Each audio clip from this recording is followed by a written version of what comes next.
আহ সরো, লাগছে অনেক, ছাড়ো প্লিজ। উফ বেয়াই, ছাড়ো না। তো বেয়াই, তুমি একটা জিনিস, তোমাকে প্রথম দেখি মাথাটা খারাপ হয়ে গেছে। আমার আঙুলটা তোমার মুখের ভিতরে পুরে না। আমার অনেক ব্যথা লাগছে, আস্তে করো। এত জোরে করো কেন?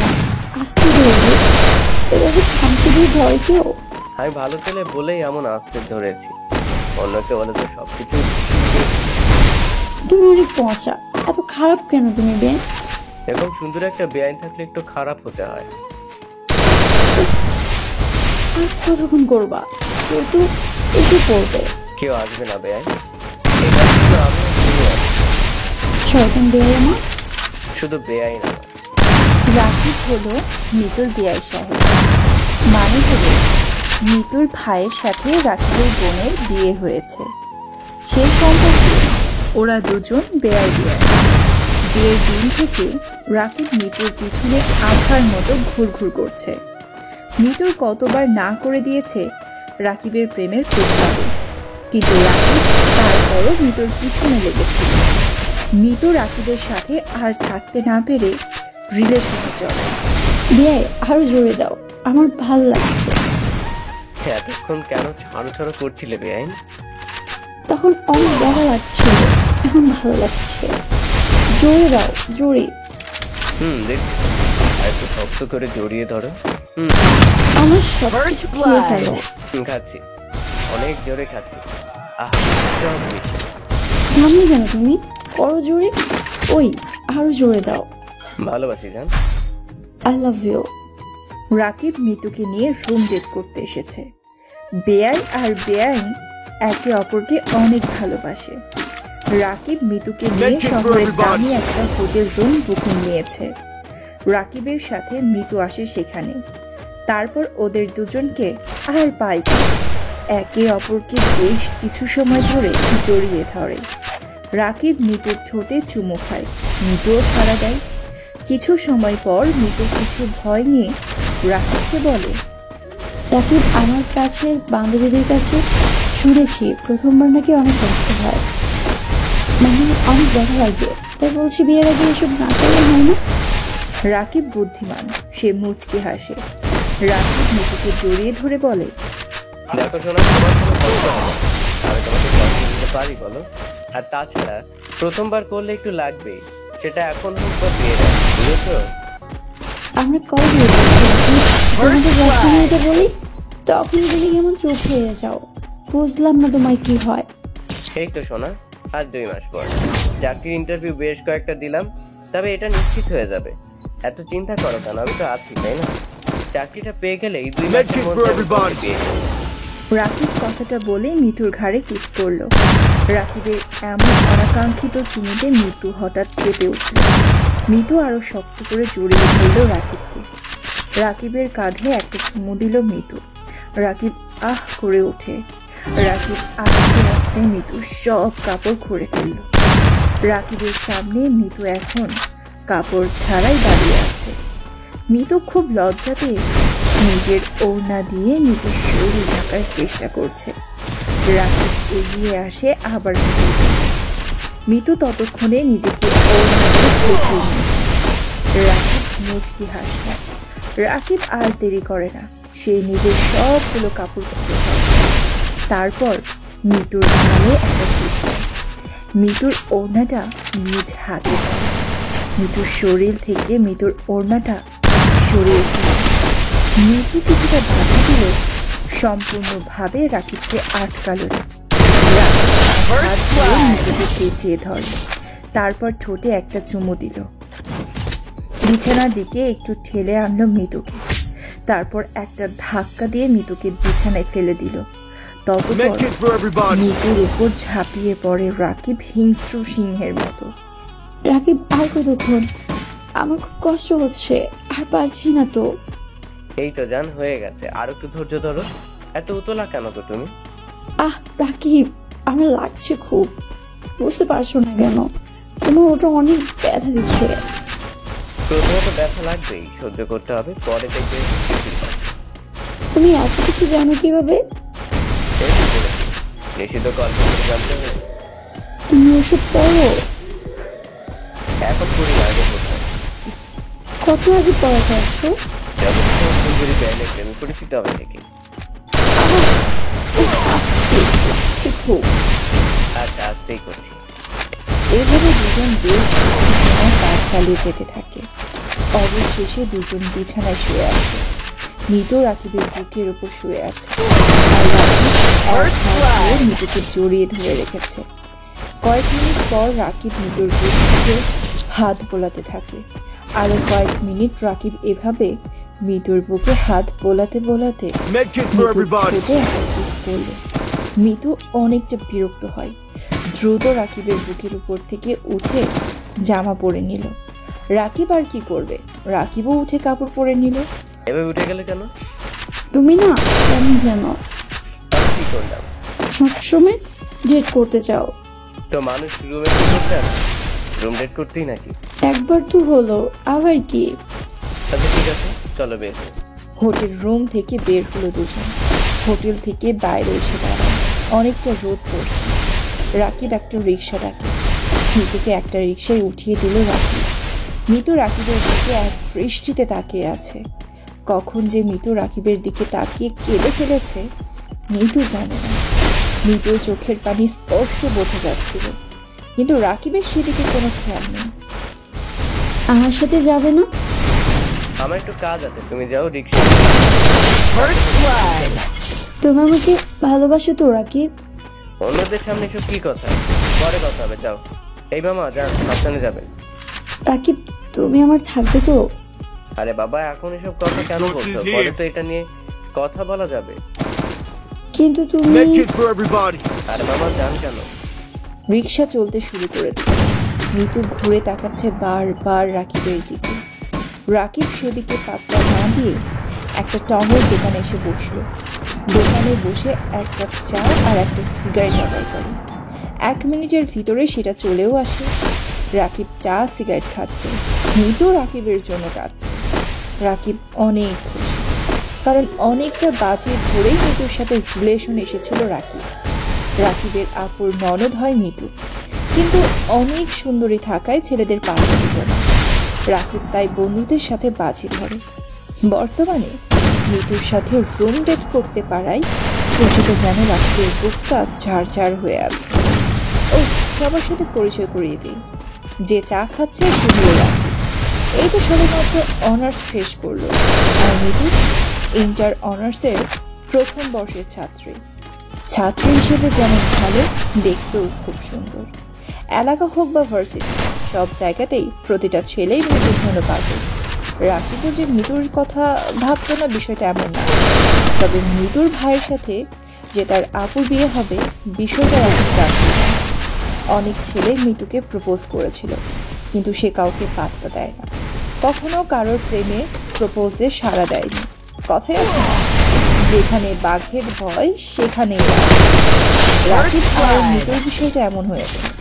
প্রতিটা মেয়ে ভুল করে খারাপ ছেলেদেরই প্রেমে পড়ে। বিয়ের দিন বরযাত্রী হয়ে মৃত্যুরা আসে রাকিবদের বাড়িতে। মৃত্যুকে দেখেই বিয়ে বাড়িতে সবগুলো ছেলে তো খুশিতে পাগল প্রায়। সব ছেলে মৃত্যুকে লাইন মারা শুরু করে, কিন্তু রাকিব দূরে বসে সব দেখছিল। রাকিবের বন্ধুরা মৃত্যুর পিছনে ছুটে, কিন্তু তারাও ফেল হয়। বন্ধুরা যখন মৃত্যুর কাছ থেকে রিজেক্ট হয়ে ফিরছিল, রাকিব সেটা দেখে হাসতে থাকে। রাকিবের হাসি দেখে বন্ধুরা রেগে যায়। তখন রাগ করে সবাই বলে, এত পারিস তো যা, মৃত্যুকে পটা, চ্যালেঞ্জ করলাম, তুইও রিজেক্ট খাবি। রাকিব বন্ধুদের চ্যালেঞ্জ একসেপ্ট করে। কিছুদিন পর সেই চ্যালেঞ্জে জিতে যায় রাকিব। মৃত্যু বাইরে গোল চশমা পরা রাকিবকে ভালোবেসেছে, কিন্তু ভিতরে রাকিব সম্পর্কে মৃত্যুর একটুও ধারণা নেই। মৃত্যুর সাথে বন্ডেজ করার ইচ্ছা ছিল রাকিব, আর আজ সেটাও পূর্ণ করে ফেলল। রাকিবের খুশি এখন দেখে কি, হঠাৎ রাকিবের ফোনে রিংটং বেজে উঠল। ফোনটা বের করে হাতে নিয়ে দেখে মৃত্যু ফোন করেছে। মৃত্যু ফোন করায় কেমন যেন বিরক্ত বোধ হতে লাগলো রাকিবের, তাই ফোন কেটে দিল রাকিব। মৃত্যু ওপাশ থেকে অবাক দৃষ্টিতে তাকিয়ে থাকে ফোনের দিকে। রাকিবের কি করবে? রাকিবের যেটা দরকার ছিল সেটা তো রাকিব পেয়ে গেছে। মনে মনে রাখি বলে মিতুর থেকে আরো কত ভালো মেয়ে পাবো। এদিকে মিতু বারবার ফোন দিয়েই যাচ্ছে, তাই রাগ করে রাখি ফোন রিসিভ। দেখতে পাচ্ছ ফোন কেটে দিচ্ছি, তারপর কি হয়েছে রাকিব তোমার? তুমি এরকম করছো কেন?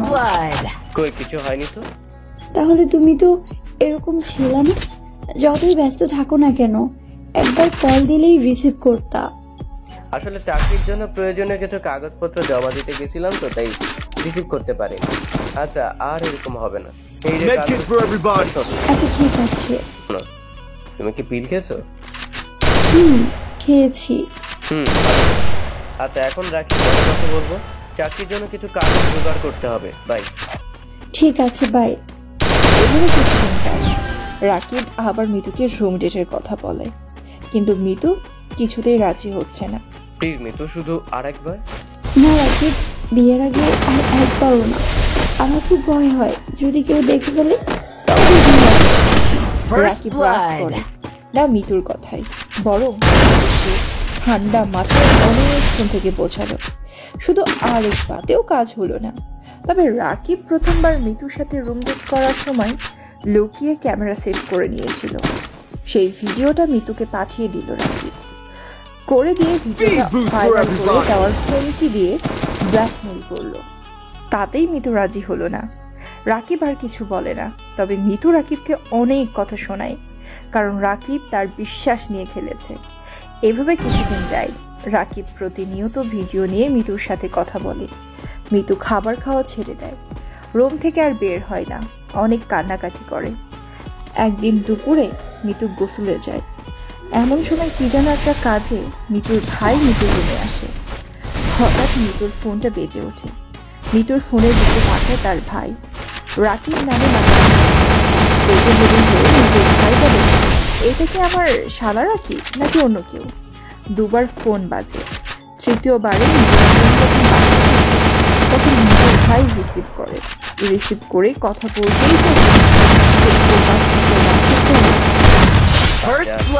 ওকে হাত বলানোর দৃশ্যটা কিন্তু অনেক মনোরম, কি সুন্দর নরম, দেখলেই হাত দিতে ইচ্ছে করে। ভিডিওটা যতবার দেখি ততবারই তোমার কাছে ছুটে যেতে ইচ্ছে করে। প্লিজ শোনা, আর একবার আসো, না হলে ভিডিওটাতে কোথায় কোথায় চলে যাবে বুঝতেও পারবে না। কি গো জান, অন্যদিন তো কান্নার শব্দ শুনি, আজ কথা বলা অফ করে দিলে। বাও, চুপচাপ চলে আসবা, না হলে বুঝতেই পারছো কি হবে। মিতুর ভাই ফোন কেটে দেয়। মিতুর ফোনে লক করা নেই, সে হোয়াটসঅ্যাপে ঢোকে। রাকিবের সাথে সব ধরনের মেসেজ মিতুর ভাই দেখতে পেল, সাথে সাথে ভিডিওটাও। মিতুর ভাই সারা শরীর যেন রাগের থরথর করে কাঁপছে। ফোনটা হাতে নিয়ে সে মিতুর ঘর থেকে বের হয়, রাকিবের বোনকে ডাকে। তারপর ভিডিওটা দেখায় রাকিবের বোনকে, মেসেজগুলো দেখায়। রাকিবের বোন অবাক হয়ে থাকে। মিতুর ফোনটা আবার আগের জায়গাতে রেখে আসে। মিতুর ভাই মিরাজ রাকিবের বোন রিয়াকে বলে, তোমার ভাইকে বলবা আমার বোনকে বিয়ে করতে, না হলে আমি তোমাকে ডিভোর্স দেব, পুলিশেও দেব তোমার ভাইকে। এখনই বাড়ি থেকে বের হয়ে যাও। রাকিব আর তোমার মা বাবাকে নিয়ে আমাদের বাসায় আসবে, সেদিন যেন হ্যাঁ শুনতে পারি, না হলে ডিভোর্স পেপারে সাইন করে চলে যাবে। রিয়ার আত্মা কেঁপে ওঠে ডিভোর্সের কথা শুনে। মাত্র কয়েক মাস বিয়ে হয়েছিল, তার ভিতর রিয়াকে ডিভোর্সের কথা বলল তার স্বামী, শুধুমাত্র তার ভাই। রিয়া চলে আসে নিজের বাড়িতে। মিতু কিছুই জানে না, রাকিবও জানে না। রাকিব তার রুমে গিয়েছিল। রিয়া সোজা যে রাকিবের জানার হওয়ার ভিতরে বাইরে। তারপর যতক্ষণ শক্তি থাকে হাতে ততক্ষণ কম মারতে থাকে। সবাই এসে জানতে চায় কারণ। তখনই রিয়া বলে, একটা হারামি জন্ম দিয়েছ তুমি, এর জন্য আমি ডিভোর্সি হতে যাচ্ছি। জানো রাকিব কি করেছে? রিয়া সবটা খুলে বলে, আরো বলে মিতুকে বিয়ে না করলে রিয়াকে ডিভোর্স দেবে তার স্বামী। রাকিবের মা বাবাও রাকিবকে ধরে মার দেয়, তারপর ফোনটা আছাড় দিয়ে ভেঙে ফেলে। এরপর সেই দিনই মিতুদের ছাড় কুত্তা, ছাড় আমাকে। জান, তুমি এরকম ছটফট করছো কেন? উফ, কুত্তা হারামি, তুই আমাকে এভাবে জড়িয়ে ধরেছিস কেন? একদম আমাকে স্পর্শ করবি না। ছাড় শয়তান, নাহলে কিন্তু আমি চিৎকার করব। চিৎকার তুমি করতেই পারো, আজকে আমাদের বাসর রাত, তাই চিৎকার তুমি করতেই পারো, আর চিৎকার করলে সবাই জানবে তুমি আমার আদরটা নিতে পারছো না। তা হারামি, একদম উল্টাপাল্টা কথা বলবি না। জান, এভাবে কেউ কথা বলে? হ্যাঁ হারামি, তোর সাথে আর কিভাবে কথা বলবো রে? আমি তোকে চিনি না মনে করেছিস? তোর ওই মিষ্টি মিষ্টি কথার পেছনে নিশ্চয়ই কোনো কুমতলব লুকিয়ে আছে। জান, এভাবে বলছো কেন? তুমি না আমাকে প্রচন্ড ভালোবাসো, তাহলে এভাবে কেউ বলে শোনা? ইমরানকে ধাক্কা দিয়ে সরিয়ে রাগী কণ্ঠে লিজা বলে, এই কুত্তা হারামি, তোকে কে ভালোবাসে রে? হ্যাঁ, আর তুই আমাকে বিয়ে করেছিস কেন বল? হুম, বিয়েটা কি আমি একাই করেছি? তুইও করেছিস তার বেলায়। শোন, মেয়েরা ছেলেদের বিয়ে করে না, ছেলেরাই মেয়েদেরকে বিয়ে করে। নিজের বেলায় 16 আনা আর আমার বেলায় 4 আনা, সব দোষ একদম আমার ঘাড়ে দিবি না করতি। হারামি কুত্তা, সব তোর দোষ। তোর জন্যই আমাকে বিয়েটা করতে হয়েছে, নাহলে তোর মতো কুত্তাকে কে বিয়ে করবে? আর আমি যে তোর মতো একটা গাদিকে বিয়ে করলাম তার বেলায়, আমি কি জানি না মনে করেছিস তুই আমার লাইফে এসেছিস আমার লাইফটাকে জড়িয়ে পড়িয়ে ছাড়খাড় করে দিতে? সেটা আমি হাড়ে হাড়ে জানি। তোর জন্যই এমনটা হয়েছে। তোকে কে বলেছিল আঙ্কেল আন্টির কাছে সবটা বলতে? তার জন্যই তো আজকে বিয়েটা করতে হলো। আঙ্কেল আন্টির কাছে তুই সবটা বলেছিস, না হলে এরকমটা হতোই না। হ্যাঁ, তোর মতো কুত্তিকে বিয়ে করতে আমার বয়ে গেছে। তুই কি ভেবেছিস তোর মতো একটা গাদিকে বিয়ে করার জন্য আমি আব্বু আম্মুর হাত পা জড়িয়ে ধরে কান্নাকাটি করেছি? কে বলতে পারে, করতেও পারিস। আর আমার তো মনে হচ্ছে এমনটাই হয়েছে, নাহলে আঙ্কেল আন্টি এইভাবে হঠাৎ করে গিয়ে আব্বু আম্মুকে সবটা বলতো না, আর আমাদের বিয়েটাও আজকে হতো না। মাই ফুড, তুই কি ভেবেছিস তোর মতো একটা গাদিকে বিয়ে করার জন্য আমি এমনটা করব? আমি কি তোকে চিনি না মনে করেছিস? তুই আমার জীবনটা ধ্বংস করার জন্য আমাকে বিয়ে করেছিস। তোর জন্যই আমাকে বিয়েটা করতে হয়েছে, না হলে কিন্তু তোর মতো ছেলেকে বিয়ে করার কোনো ইচ্ছেই আমার নাই। তোকে এত সহজে ছেড়ে দিয়ে কি করে? হ্যাঁ, তুই এখন থেকে বুঝতে পারবি এই লিজা কি জিনিস। সেটা আমার বুঝতে বাকি আছে। তুমি একটা গরম জিনিস জানো। ছি, কি সব বাজে বাজে কথা বলিস তুই। আসলে তোর স্বভাবটাই খারাপ। তুই একটা ক্যারেক্টারলেস। তুই কখনো ভালো হবি না, আর কোনোদিন কোনো ভালো মেয়েও পাবি না। এত যে বলছো আমার ক্যারেক্টার খারাপ, সেটা ঠিক আছে, আর আমি ভালো মেয়ে পাবো না, তাই তো তোমার মতো একটা হট জিনিস পেয়েছি জানো। এই কুত্তা হারামি, তুই কি শুরু করেছিস? হ্যাঁ, জানো শোনা এগুলো কি? হ্যাঁ, আমি তোর কোন জন্মের জানো হই? হ্যাঁ, কোনো জন্মের হও বা না হও, কিন্তু এই জন্মের আমার বউ হয়েছ। তোকে বিয়ে করে আমার লাইফটা পুরো হেল হয়ে গেছে। তুই সারা জীবন আমাকে জ্বালিয়ে মারবি, আমি কি সেটা জানি না মনে করেছিস? তুই বাসায় কেন বললি আমাকে বিয়ে করবি, ভালোবাসিস আমায়? লিজা ইমরানের কলার ধরে কথাগুলো বলতেই ও লিজাকে ছাড়িয়ে নিয়ে বলল, শোনো, এসব বাসায় বলতে বয়েই গেছে। কে বলেছিল আব্বু আম্মুর সামনে তুই আমাকে ভালোবাসিস? আমি আবার কখন বললাম কুত্তা একটা? একদম সাধু সাজার চেষ্টা করবি না। তুই কি মনে করেছিস আমি কিছুই জানি না? আব্বু আম্মু আমাকে সবটাই বলেছে। তুমি নাকি সেদিন ফোন দিয়ে আব্বু আম্মুকে বলেছিস তুই আমার গার্লফ্রেন্ড, আমাকে ভালোবাসিস, আমাকে ছাড়া থাকতে পারবি না। বাসা থেকে তোর বিয়ে ঠিক করে দিয়েছে। তুই যদি আমাকে না পাস সুইসাইড করবি। এই কুত্তি, এগুলো কে বলেছিল? আমি নাকি তুই? তোকে কে বলতে বলেছে তোর মতো একটা গাধি আমার গার্লফ্রেন্ড? আমি তো একটু মজা করছিলাম, কিন্তু আমি জানতাম না কি এরকম কিছু হয়ে যাবে। আঙ্কেল আন্টি সবটা সিরিয়াস ভাবে নেবে। তুই আমাকে বারবার গাধি বলছিস। আমি গাধি হলে তুই একটা হনুমান। মজা করেছো তাই না? জানো, এখন মজা করো। মজাটা জায়গা বুঝে, সিচুয়েশন বুঝে করতে হয়। তুমি সেটাও জানো না। তুমি জানো আব্বু আম্মু কতটা সিরিয়াস, আর তুমি এই বিষয়টা নিয়ে মজা করলে। এখন দেখো বিয়েটা করে নিতে হয়েছে। যাক, সামনে শীত আসছে, বিয়েটা করে নিয়েছি, এবার বউকে জড়িয়ে ধরে শান্তিতে ঘুমাতে পারবো। মানে?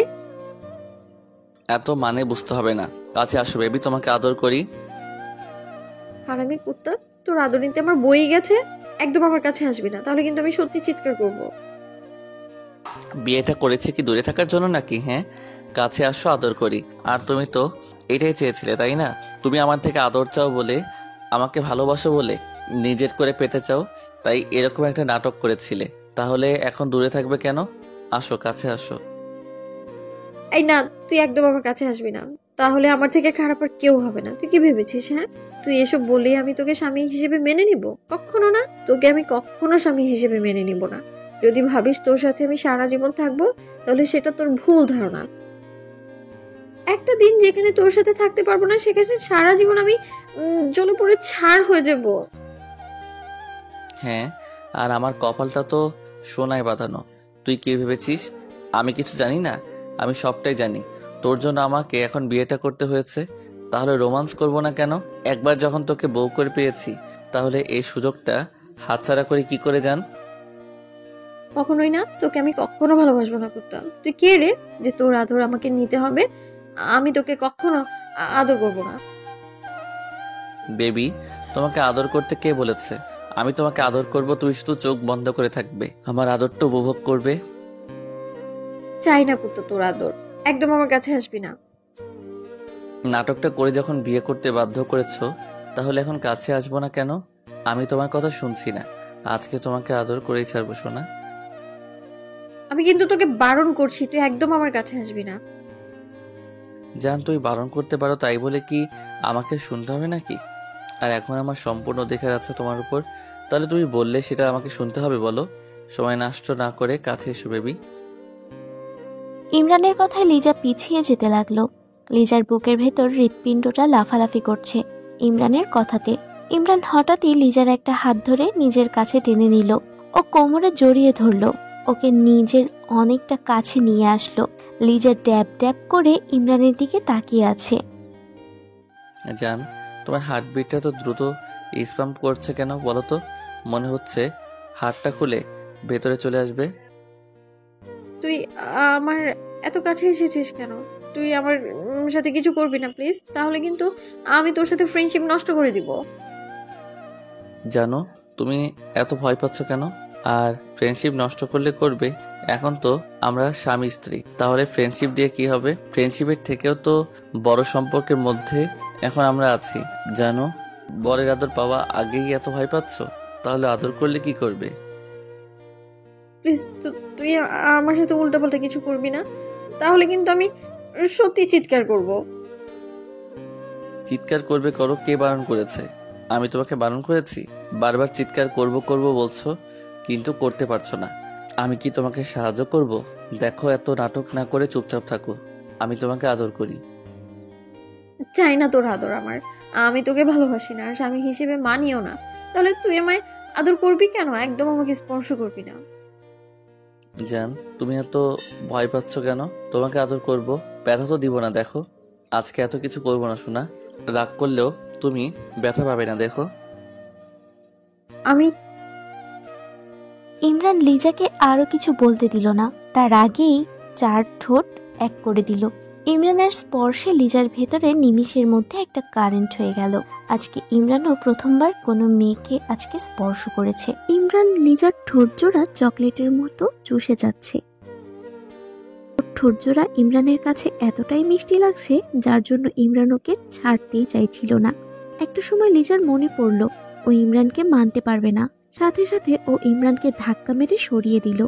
লিজাকে ছেড়ে দিলে ও রেগে গিয়ে ঠাস ঠাস করে ইমরানের গালে দুইটা থাপ্পড় মেরে দেয় আর বলতে শুরু করে, কুত্তা হারামি, আমি তোর সাথে মজা করছি না, আমি ভালোই ভালোই বলছি আমি তোকে মানি না, তাহলে তুই কেন আমার সাথে এমন বিহেভ করছিস? আমি তোকে বলেছি না আমি বিয়েতে রাজি ছিলাম না, তোকে স্বামী হিসেবে মানতে পারবো না আমি। তুই আমাকে মারলি? আমি কি এমন করেছি যার জন্য তুই আমার গায়ে হাত তুললি? এই তুই আমাকে কিস করলি কেন? হ্যাঁ, নিজের বউকে কিস করা কি অপরাধ বল? আমি তোকে স্বামী হিসেবে মানি না। তাহলে বিয়েটা করেছিস কেন? তোর এই নাটকের জন্যই আমাকে বিয়েটা করতে হলো। তুই আমাকে পছন্দ করিস না, কখনো ভালোবাসতে পারবি না, সেটা বলে দিতে পারতি। কোন সুযোগ তুই দিয়েছিস? শোন, দোষটা শুধু আমাকে দিবি না, সব দোষ তোর। তোর জন্য এমনটা হয়েছে। তোকে কে বলেছিল আব্বু আম্মুর সামনে এরকম একটা নাটক করতে? এখন আমার ঘাড়ে দোষ চাপিয়ে দেওয়া হচ্ছে। এখন নতুন নাটক না করে আমাকে ভালোভাবে মেনে নে। আমি যদি না মানি, তুই কি আমার থেকে জোর করে অধিকার নিবি? দরকার পড়লে তাই নিব। আর শোন, এখন নাটক না করে ঘুমিয়ে পড়। আমি জানি কয়েকটা দিন গেলে এমনিতেই তুই আমাকে ভালোবাসবি। কখনোই না। আমি তোকে কখনো ভালোবাসবো না। তোর জীবনটা আমি জ্বালিয়ে পুড়িয়ে শেষ করে দিব। তারপর তুই আমাকে নিজে ডিভোর্স দিবি। ডিভোর্সের কথা শুনে খুব খারাপ লাগলো। তারপরে ভাবলাম হয়তো এখন রাগের বশে লিজা কথাগুলো বলছে। আচ্ছা ঠিক আছে, সেটা দেখা যাবে, এখন ঘুমিয়ে পড়ো। কখনো না, তোর সাথে এক বিছানায় কখনো ঘুমাবো না আমি। ওকে ঘুমাতে হবে না, তুই বিছানায় শুয়ে পড়, আমি সোফায় শুয়ে পড়ছি। ভুলেও আমার দিকে নজর দিবি না, আমার কাছে আসার একদম চেষ্টা করবি না, তাহলে আমার থেকে খারাপ আর কেউ হবে না বলে দিলাম। আমি অতটাও বাজে নই যে কারো অনিচ্ছায় তার কাছে গিয়ে তার সাথে এসব করব। আর একটা সময় তুই এই ভুলটা বুঝতে পারবি, তখন নিজে থেকে চাইবি আমার আদরটা দেখিস, মিলিয়ে নিস, আর এত বেশি আমাকে কাছে পেতে চাইবি যার জন্য তোকে কান্না করতে হবে। ইমরান কথাটা বলেই ওয়াশরুমে চলে গেল। লিজা বক বক করতে লাগলো। একটা একটা করে দিন পার হচ্ছে আর লিজার ব্যবহারটা প্রতিদিনই পরিবর্তন হচ্ছে। লিজার অবহেলার কাছে ইমরানের নিজেকে অনেক বেশি অসহায় মনে হয়। ফ্রেন্ডশিপ থাকাকালীন অবস্থাতে ওদের মাঝে যতটুকু আন্ডারস্ট্যান্ডিং আর বন্ডিং ছিল, এখন তার থেকে দ্বিগুণ খারাপ ব্যবহার ইমরান লিজার থেকে পাচ্ছে। ইমরান জানে লিজার কোনো বয়ফ্রেন্ড নেই আর কাউকে ভালোবাসে না, তারপরও ওকে কেন স্বামী হিসেবে মেনে নিতে পারছে না ওর জানা নেই। প্রত্যেকদিন লিজা আব্বু আম্মুর কাছে ইমরানকে বকা খাওয়ায়, নানাভাবে ছোট করে। ইমরান তাতেও মন খারাপ করে না, ভাবে হয়তো একটা সময় লিজা ওকে ভালোবাসবে। কিন্তু লিজার ব্যবহারটা দিন দিন অসহ্যকর হয়ে পড়ছে। একটা মাসেই ও ইমরানের জীবনটা পুরো বিষিয়ে তুলেছে। ইমরান লিজাকে বারবার জিজ্ঞেস করছিল ও কি চায়। তখন লিজা বলে, তুই বুঝিস না আমি কি চাই? আমি তোর থেকে ডিভোর্স চাই। অনেক বেশি ঘৃণা করো আমাকে। যদি আমাদের বিয়েটা না হতো তাহলে এভাবে সম্পর্কটা নষ্ট করতে না, তাই না? লিজা কথাটা বলাতেই ইমরান একটু হাসার চেষ্টা করলো। ও আর কোনো কথা বলছে না, ওর মুখে কোনো কথা নেই, তাই বলতে লাগলো, তুই চলে যেতে চাইলে তো আর আটকে রাখতে পারবো না। আচ্ছা ঠিক আছে, তুই চিন্তা করিস না, তুই চাইলে বাসায় চলে যেতে পারিস। 6টা মাস পর তুই ডিভোর্স পেয়ে যাবি। আমারই ভুল ছিল, আমি সবটা না জেনেই তোকে বিয়ে করে নিয়েছিলাম। আমার নিচে ব্যথা করছে, একটু দেখো না প্লিজ। তোমার নিচে মানে? আমার নিচে মানে আমার নিচে, এই দেখো না সোনা, প্রচন্ড ব্যথা করছে, সহ্য করতে পারছি না। কি জন্য ব্যথা করছে? ডক্টর ডাকবো? আরে আমি কি জানি কেন ব্যথা করছে? তুমি জানো, কি করছো না করছো আল্লাহ জানে। এখন সেই কারণে ব্যথা করছে। আমি আবার কি করলাম? কিছু হইলেই সব দোষ আমার হয়ে যায়। এখন ওয়েট করো, তুমি ডক্টরকে কল করছি। তানভীর পকেট থেকে ফোনটা বের করতেই নীলা ছো মেরে তানভীরের থেকে ফোনটা কেড়ে নিল। তানভীর একটু অবাক হয়ে নীলাকে উদ্দেশ্য করে বলল, এটা কি হলো? তুমি ফোনটা নিয়ে নিলে কেন? এখন ডক্টরকে কল না করলে ব্যথা কমবে কিভাবে? আরে ডক্টরকে ডাকতে যাচ্ছে কেন? আমার কি কোনো লজ্জা নেই ডাক্তারের সামনে? ছি ছি ছি, কি একটা বাজে কথা, আল্লাহ।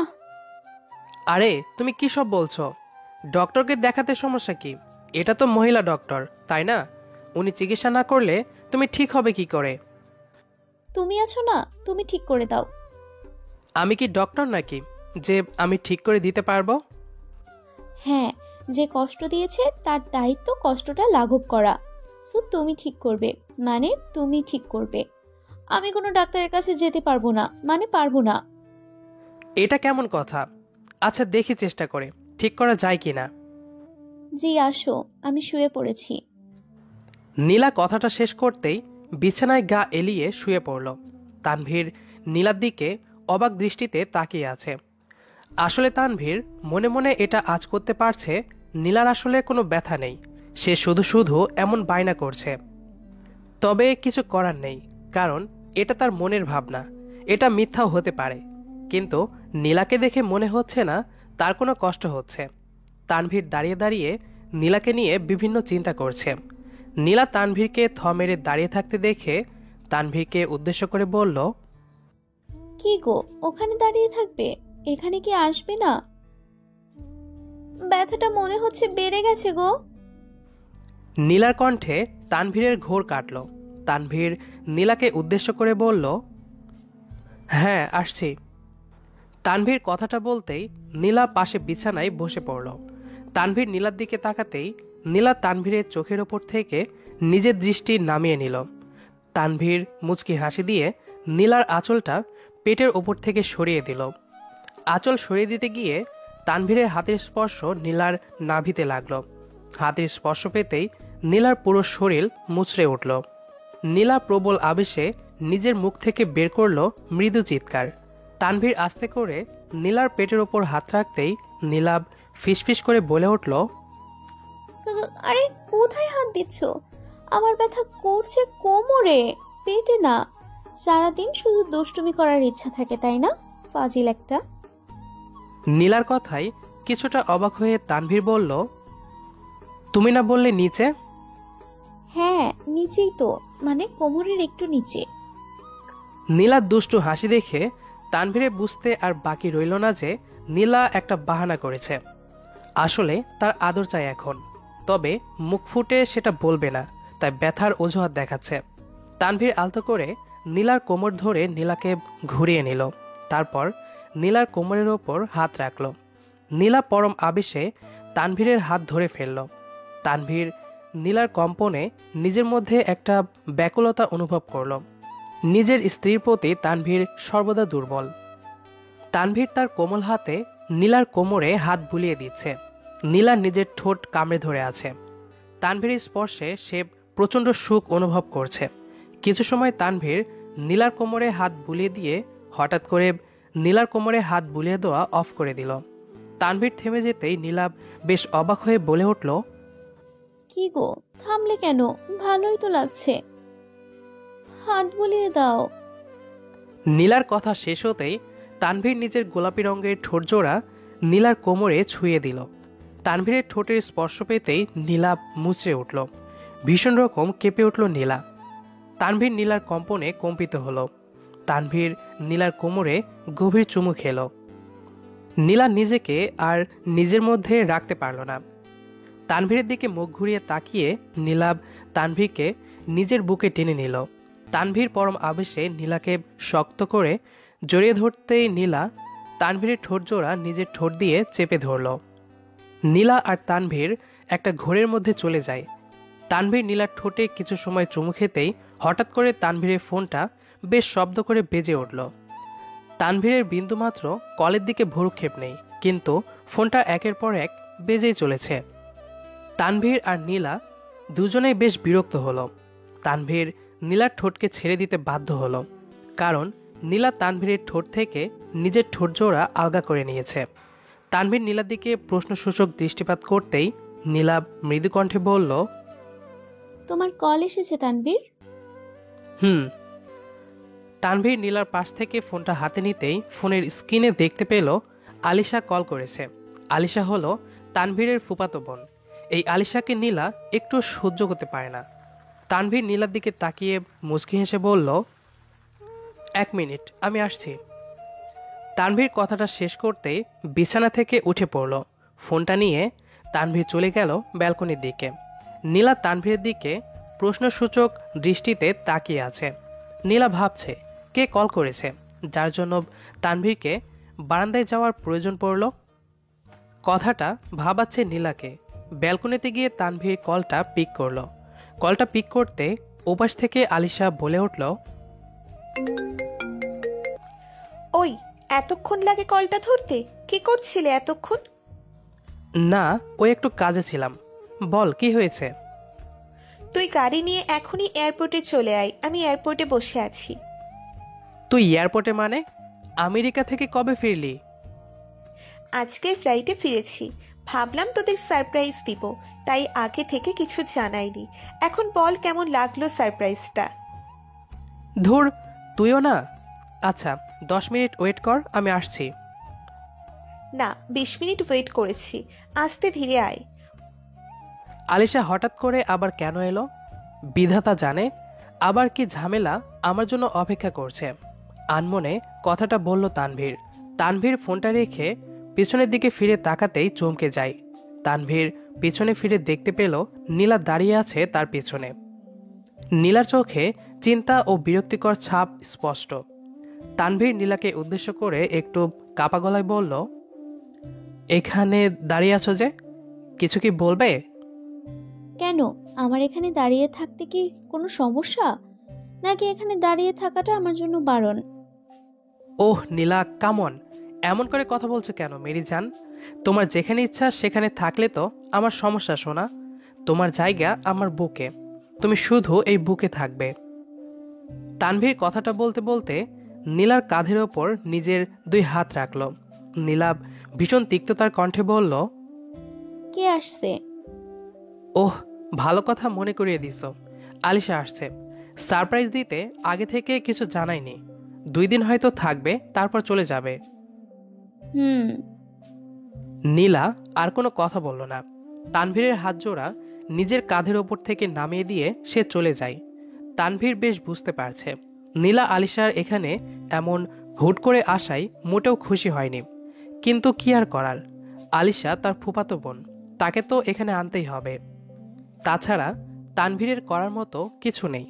নীলা চলে যেতে তানভীর গাড়ির চাবি নিয়ে দ্রুত বাড়ি থেকে বেরিয়ে যায়। এয়ারপোর্টে আসতেই তানভীর আলিশাকে কল করে। কিছু সময় কলটা রিং হবার পরে হঠাৎ করে তানভীরকে ভীষণ অবাক করে দিয়ে একটি শর্ট স্কার্ট পরা মেয়ে তানভীরের দিকে দৌড়ে ছুটে আসতে লাগলো। তানভীর ভালো করে লক্ষ্য করে বুঝতে পারল এটা আলিশা। এই কয়েক বছরে সামান্য পরিবর্তন হয়েছে, তবে তাকে চেনা যাবে না এমন কিছু নয়। আলিশা তানভীরের দিকে দৌড়ে ছুটে এসে তানভীরকে শক্ত করে জাপটে জড়িয়ে ধরে। তানভীর আলিশার এমন অদ্ভুত ব্যবহারে একটু বিব্রত হলো। আলিশা তানভীরকে জড়িয়ে ধরে বলতে লাগলো, ওহ মাই সুইট কিউট বয়টা, এত হ্যান্ডসাম হতে কে বলেছে তোমায়? সে দূর থেকেই আমার দৃষ্টি তোমার উপর পড়ে যায়। আহ কি রূপ! এই রূপের তেজ সেই আমেরিকা থেকে আমায় টেনে হিচড়ে নিয়ে এসেছে। আলিশার কথা শুনে তানভীর থ মেরে যায়। এসব কি বলছে আলিশা? মাথা ঠিক আছে তোর? থ মেরে দাঁড়িয়ে কথাটা ভাবলো তানভীর।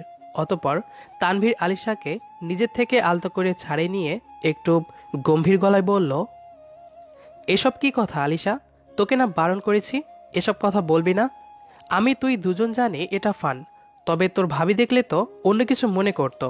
নেক্সট টাইম এমন করিস না।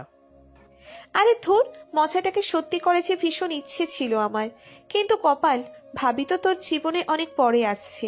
কিন্তু তানভীর, আমি তোর জীবনে ভাবির অনেক আগে এসেছি। তোর উপর আমার অধিকার সব থেকে বেশি। আলিশা তানভীরের দিকে তীক্ষ্ণ দৃষ্টিতে তাকিয়ে আছে। তানভীরও আলিশার দিকে এক দৃষ্টিতে তাকিয়ে আছে। কেউ কোনো শব্দ করছে না। মনে হচ্ছে দুজন নীরব হয়ে গেছে। কোনো একটা বাঁধন তাদের আটকে দিয়েছে। কিন্তু তানভীর সেই নীরবতাটাকে বেশিক্ষণ স্থায়ী হতে দিল না। বেশ শব্দ করে তানভীর হেসে ফেলল। তানভীরের ঠোঁটের কোণে হাসির রেখা দেখে আলিশাও খিলখিল করে হেসে দিল। মজার ছলে আরো বহু বছর আগে আলিশা তানভীরকে ভালোবাসি বলে, কিন্তু তানভীর সেটাকে মজা হিসেবে নিয়ে আলিশার সত্যিকারের ভালোবাসাকে প্রত্যাখ্যান করে নীলাকে ভালোবেসে বিয়ে করলো। সেই দিন আলিশা প্রচণ্ড কষ্ট পায়। এমনকি বিয়ের পর আলিশা সরাসরি নীলাকে বলে দিল সে তানভীরকে ভালোবাসে, কিন্তু তখন আর করার মতো কিছু ছিল না। নীলা এসব কথা শোনার পর থেকে আলিশাকে সহ্য করতে পারে না। নীলার জায়গায় যে কেউ থাকলে হয়তো এমনটাই করত, কারণ একজন নারী সবটা সহ্য করতে পারলেও নিজের স্বামীর ভাগ কখনো কাউকে দিতে পারে না। তানভীর আলিশাকে নিয়ে সোজা এয়ারপোর্ট থেকে বাড়ি চলে আসে। বাড়ি আসতেই আলিশা নীলাকে দেখতে পেয়ে নীলাকে জড়িয়ে ধরল। নীলা একটু অবাক হয়ে যায়, কারণ সে আলিশাকে দেখতে পায়নি। আলিশা নীলাকে পেছন থেকে জড়িয়ে ধরে বলতে লাগলো, ভাবি কেমন আছো? আমার সুইট বরটাকে ভালোবাসা দিতে কি কোনো কিপটিমি করছো? বলো বলো। নীলা কিছুটা বিরক্ত বোধ করে আলিশার হাতটা নিজের শরীর থেকে সরিয়ে দিয়ে ঠোঁটের কোণে মিথ্যে হাসি আনার চেষ্টা করলো। আরে আলিশা, তুমি কখন এলে? আগে বলবে না? এমন সারপ্রাইজ কেউ দেয়? সারপ্রাইজ দেওয়াটাই তো আমার কাজ। এখন একটু চা করে নিয়ে এসে তো ভাবি। আমি তোমার বরকে একটু নিয়ে গেলাম, কেমন? আলিশা কথাটা শেষ করতেই তানভীরের হাত ধরে তানভীরকে টানতে টানতে নিয়ে যেতে লাগলো নিজের সঙ্গে করে। নীলা একদৃষ্টিতে তাকিয়ে আছে আলিশা আর তানভীরের দিকে। বুকটা মনে হচ্ছে ছিঁড়ে গেছে তার। নিজের কলিজাটা মনে হচ্ছে আলিশা নিয়ে যাচ্ছে। নীলা ভাবল তানভীর হয়তো আলিশার সাথে যেতে আপত্তি করবে, কিন্তু না, তানভীরও আলিশার সাথে চলে গেল রুমে। নীলা আর কি করবে, কিছুই তো বুঝতে পারছে না। তো বল, সংসার কেমন চলছে? এই চলছে ভালোই। তোর কি খবর? আর কতকাল রাজকুমারের জন্য অপেক্ষা করবি? অপেক্ষার অবসান ঘটে গেছে মেরি সুইটহার্ট। আমি আমার রাজকুমারকে পেয়ে গেছি। ও মা, তাই? কাকে পেলি? কে সে? কি করে? কোথায় থাকে? সে কে, কি করে, কোথায় থাকে এত কথা আমি তোকে বলতে পারবো না। এত তথ্য জানার থাকলে আজ বিকেলে চল মিট করে জেনে নে। আয় হাই, আজ বিকেলে? হ্যাঁ, কেন? Any problem? আরে না, প্রবলেমের কি আছে, তবে ছেলের সম্পর্কে একটু কিছু আগে থেকে জানা থাকলে ভালো হতো। ছেলে সফটওয়্যার ইঞ্জিনিয়ার, আমেরিকায় আমার সাথেই কাজ করে। নাম রিয়ান। ও একটু পরে বাংলাদেশে আসছে। আমাদের একই ফ্লাইট ছিল, তবে একটা কাজেও লেট করে, তাই আমি আগে চলে আসি। বাহ বাহ, তুই দেখে একটা সুপার উস্তম। একা একা কাউকে কিছু না জানিয়ে। ভালো। ভালো না কচু, ওরে তো আমার সহ্য করতেই অসহ্য লাগে। সব কাজে লেট, মাঝে মাঝে ইচ্ছে করে মাথা ফাটিয়ে দিই। না না, এমন করিস না। বেচারাকে আস্তে ধীরে মারবি। এত তাড়াতাড়ি কিছু করলে তো সমস্যা, তাই না? সেটাই। আলিশা কথাটা শেষ করতে তানভীর আলিশার গালের ওপর হাত রেখে গাল টেনে দিয়ে বলতে লাগলো, আমার ছোট্ট পাখিটারও বিয়ে হয়ে যাবে। তানভীর কথাটা বলতে আলিশা হেসে ফেলল। হঠাৎ করে তানভীরের কানে ভেসে আসে নীলার গলা শব্দ। নীলা দরজার ওপারে দাঁড়িয়ে থেকে বলল, আসবো? নীলার কণ্ঠস্বরটা শুনে তানভীর চমকে গেল। নীলার দিকে দৃষ্টিপাত করতেই তানভীর দেখতে পেল নীলার চোখ মাটির দিকে, আর ভীষণ লাল হয়ে আছে তার চোখ। তানভীর মুখ থেকে কোনো শব্দ বের করল না। নীলা আসতেই আলিশা বসা থেকে দৌড়ে নীলার হাত থেকে চায়ের প্লেটটা আগিয়ে নিয়ে অন্য হাত দিয়ে নীলাকে জড়িয়ে ধরে নিজের সাথে করে বসিয়ে দিল। নীলা কোনো কথা বলছে না। তানভীর বেশি রেগে গিয়ে ভারী কণ্ঠে বলল, এসব কি নীলা? আমি বুঝতে পারলাম না, এমন করে অনুমতি নেওয়ার কি আছে? আজ বিকেলে আমরা রিয়ানের সাথে দেখা করতে যাব। রিয়ানের সাথে আলিশার বিয়ে ঠিক করতে হবে। আশা করি তুমি যাবে আমার সাথে। তানভীর কথাটা বলে রাগে গজগজ করতে করতে চলে যায়। আলিশারও ফোনটা শব্দ করে বেজে উঠল। রিয়ান হয়তো কল করেছে। নীলা বোকার মতো বসে আছে। সে কি ভেবেছে আর কি হয়ে গেল, কিছুই সে বুঝতে পারল না। আমি নিজের মনের সন্দেহ থেকে আমার তানভীরকে নিয়ে আলিশার সাথে আবার। তানভীর তো বেশ রেগে গেছে, এখন কি হবে? কথাটা আপন মনে বলল নীলা। নীলা কথাটা শেষ করতেই বসা থেকে উঠে দাঁড়িয়ে পড়ল। দৌড়ে ছুটে যায় তানভীরের পেছন পেছন। পেছন থেকে নীলা তানভীরকে শক্ত করে জড়িয়ে ধরে। তানভীর কোনো প্রতিক্রিয়া দেখালো না। নীলা তানভীরকে উদ্দেশ্য করে বলল, আমায় ক্ষমা করে দাও, আমি আর কখনো এমন করব না। সত্যি বলছি, অনেক ভালোবাসি তোমায়। তোমার ভাগ আমি কখনো কাউকে দিতে পারবো না। পাগলিটা আমার। ভালোবাসা কখনো সন্দেহ থেকে সৃষ্টি হয় না। সন্দেহ অনেক সুন্দর সুন্দর সম্পর্ককে নষ্ট করে দেয়। বেঁচে থাকুক এমন। স্যার, কি করছেন এটা? ছাড়েন, কেউ দেখে ফেলবে তো। প্লিজ ছাড়েন। না, আজ তোমাকে উচিত শিক্ষা দিয়ে ছাড়ব। স্যার, আমার হাত খুব ব্যথা করছে। তাতে আমার কি? আমাকে অপমান করার সময় এটা মনে ছিল না তোমার? সরি স্যার, আর কোনো দিন এরকম হবে না। এবার তো হাতটা ছাড়েন প্লিজ। ওকে, এখন ক্লাসে যাও। আমি ক্লাসে গেলাম। 15 মিনিট পর স্যার আসলো ক্লাসে। গুড মর্নিং, সবাই কেমন আছো?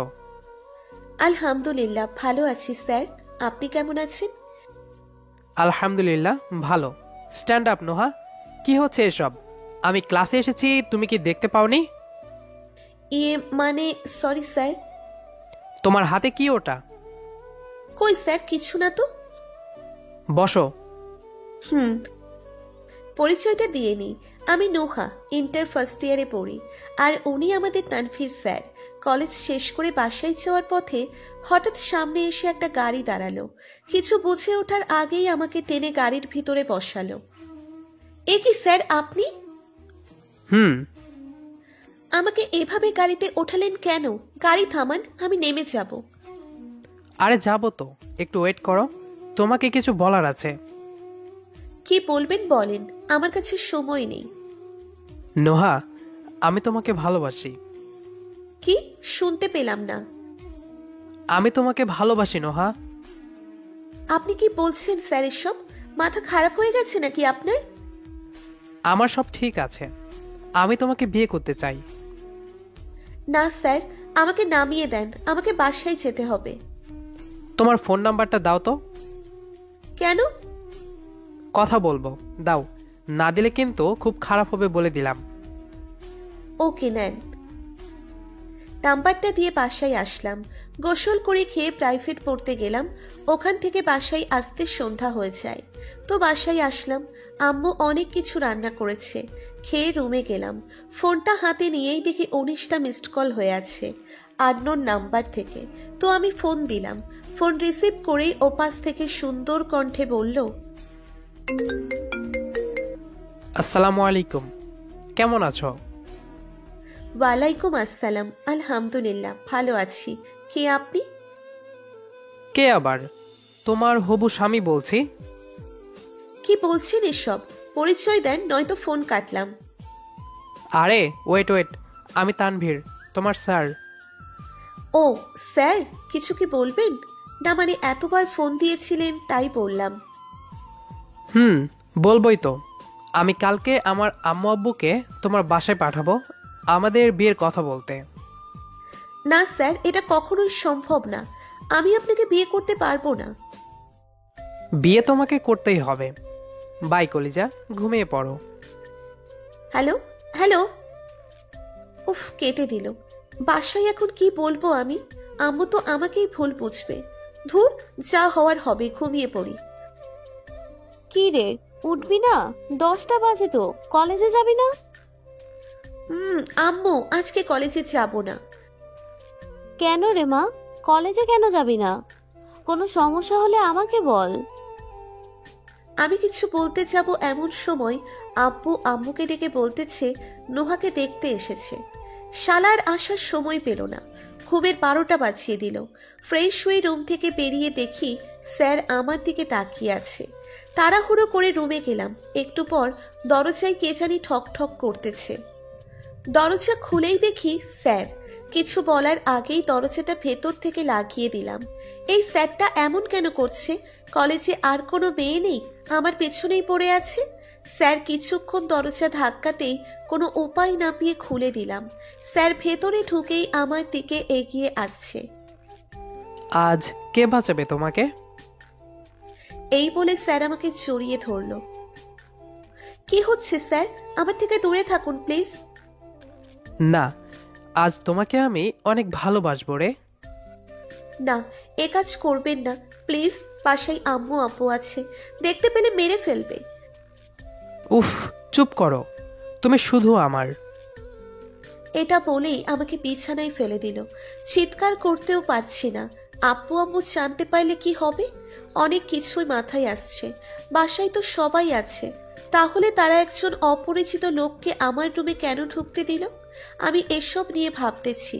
হঠাৎ কেমন জানি একটা অনুভূতি হলো, যেন কেউ আমার গলায় মুখ গুজে দিয়ে কিস করতেছে। তখনই হুঁশ এলো আমার যে এই কাজ স্যার করতেছে। খুব বিরক্ত লাগছিল আমার। স্যার, আমাকে ছেড়ে দিন প্লিজ। আমি চাই না বিয়ের আগে কোনো পরপুরুষের ছোঁয়া লাগুক আমার গায়ে। আমি তো পরপুরুষ না। 2 দিন পর এই তো আমাদের বিয়ে হবে, তখন তো তোমার সবকিছুই আমার। আপনাকে একটা কথা বলি, সত্যি কথা বলবেন কিন্তু স্যার। হ্যাঁ বলো, কি বলবা? আপনি আমার রুমে কিভাবে আসলেন? আর আম্মুকে বারণ করে না এখানে আসতে? না, বারণ করবে কেন? আন্টি তো নিজেই আসতে বলল। মানে? উফ, কথা বলিও না তো, অসুবিধা হচ্ছে। স্যার আমি মানে বাথরুমে যাব একটু। ওকে। বাথরুমে এসে বসে আছি। কি করব? বাথরুম থেকে বের হলেই তো সব শেষ করে দিবে। কি যে করব এখন? ধুর, কিছুই ভালো লাগে না। কি হলো, এতক্ষণ লাগে?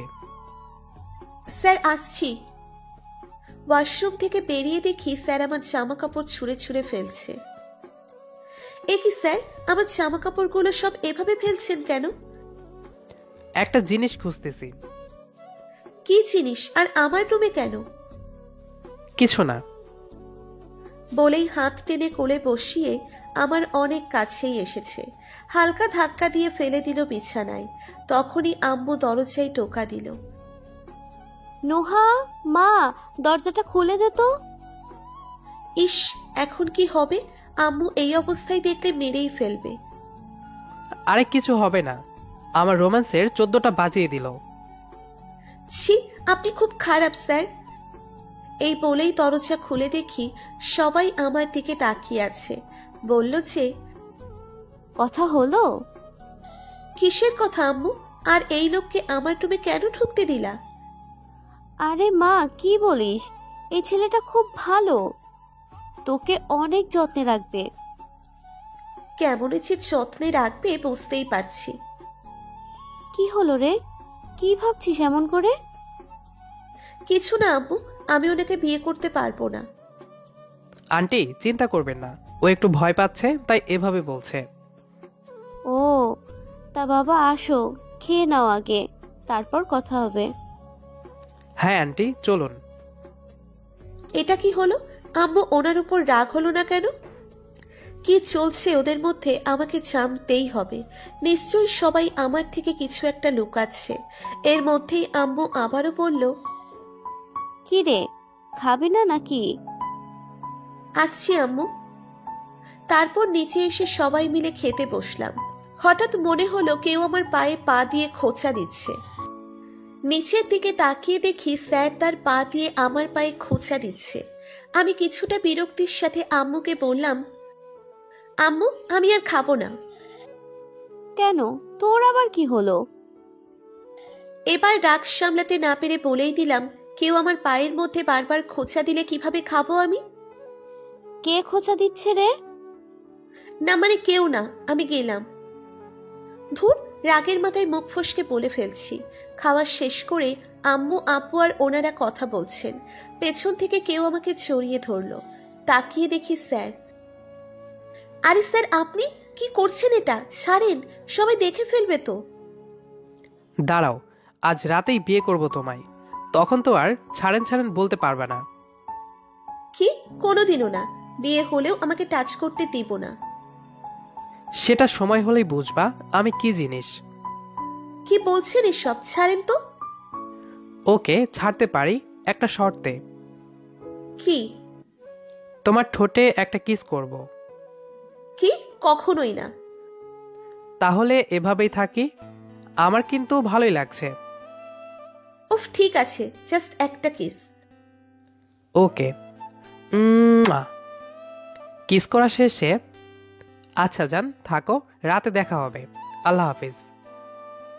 দ্রুত চলে যান এখান থেকে, আর একদম আসবেন না আমাকে চালাতে। আরে আসতে তো হবেই আমাকে। কেন? তুমি যে এখানে আছো তাই, তোমাকে আপন করে নিতে হবে তো। উফ, এখন চান তো। ওকে যান, এখন যাচ্ছি, রাতে দেখা হচ্ছে। এই বলেই টুপ করে আমার গালে কিস দিয়ে চলে গেল। আমার সাথে যে এসব কি হচ্ছে।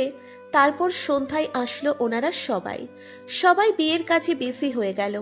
অন্যদিকে স্যার আমার কাছে আসতেই আমি তাকে দেখে ফিদা হয়ে গেছি। এমনিতে কি সব ড্রেস পরে থাকে, আজ তাকে একদম হিরোর মতো লাগছে।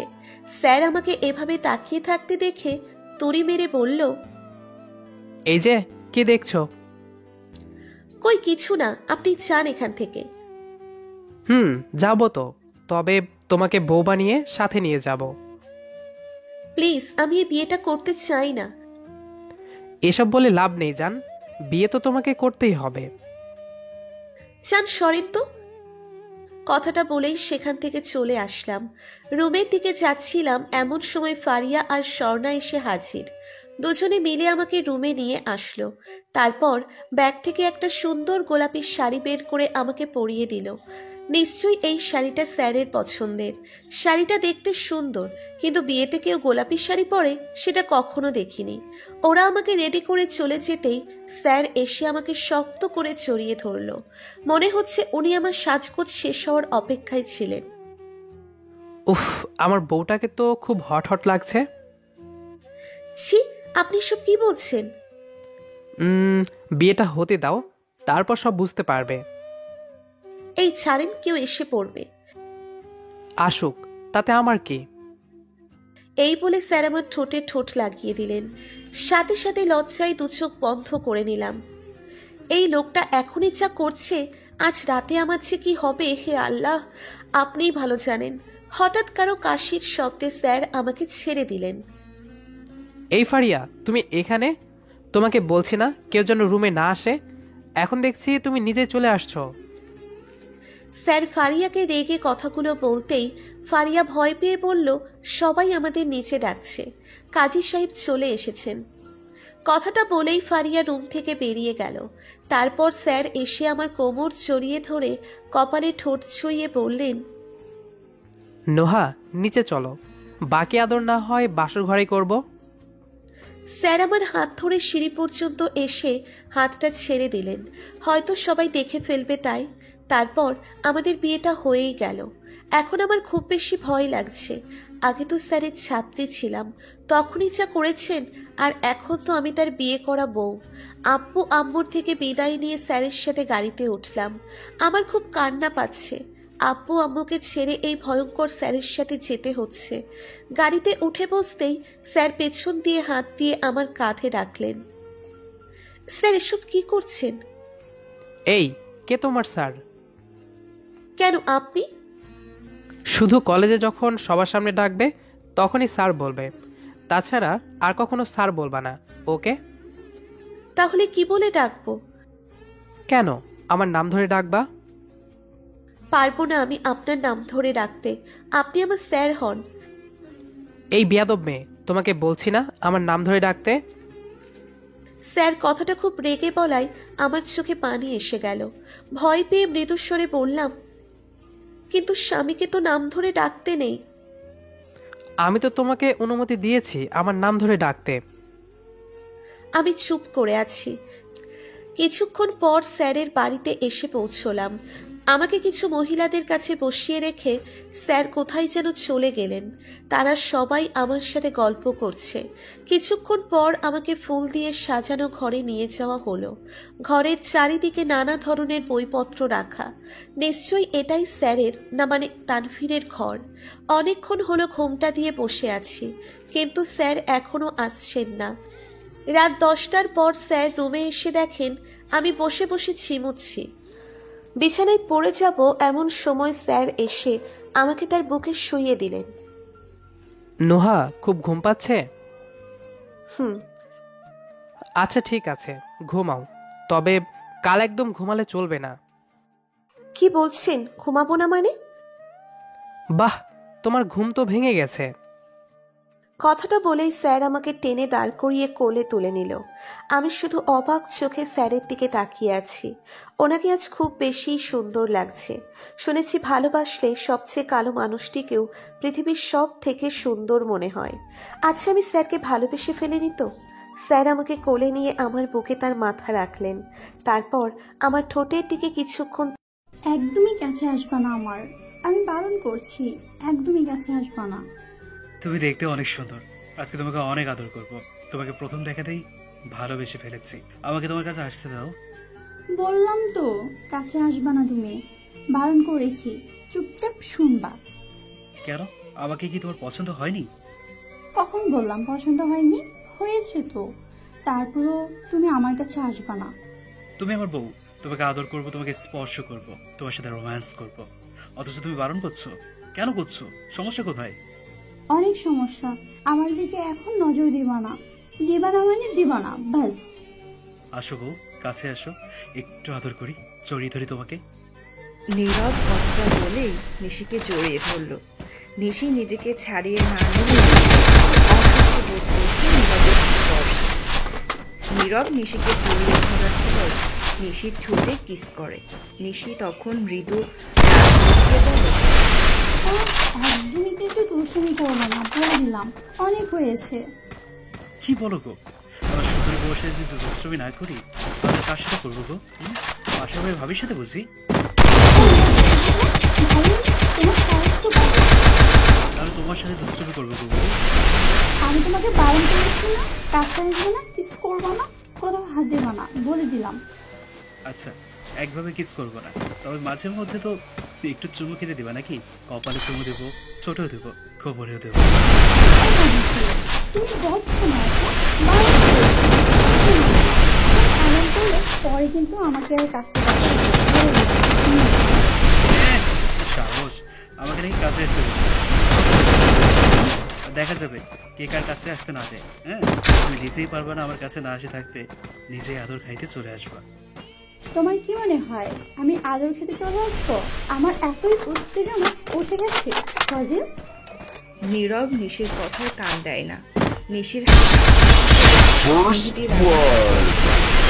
নিশি কিছুটা আবেগ আপ্লুত হয়, কিন্তু তারপরও আজ সে নীরবের থেকে দূরে থাকবে। নীরব নিশির হাতে চুমু খেয়ে বলে, তোমার তো উত্তেজনা আমার কি হয়েছে? কবে বাসর হবে, কবে ইয়ে করবো, সেসব কথা তুমিই তো বলতা। এসব অপমান দিতে পারলে তুমি? ওরে ঠং করে রে মেয়েটা, নিজে বাসর করার জন্য দিনরাত কান ঝালাপালা করে দেয়, এখন এসছে ভাব দিতে। এটা মতো আমার অনেক রোমান্স করতে ইচ্ছে করছে, তাই সোজা তোমার কাছে চলে এসেছি।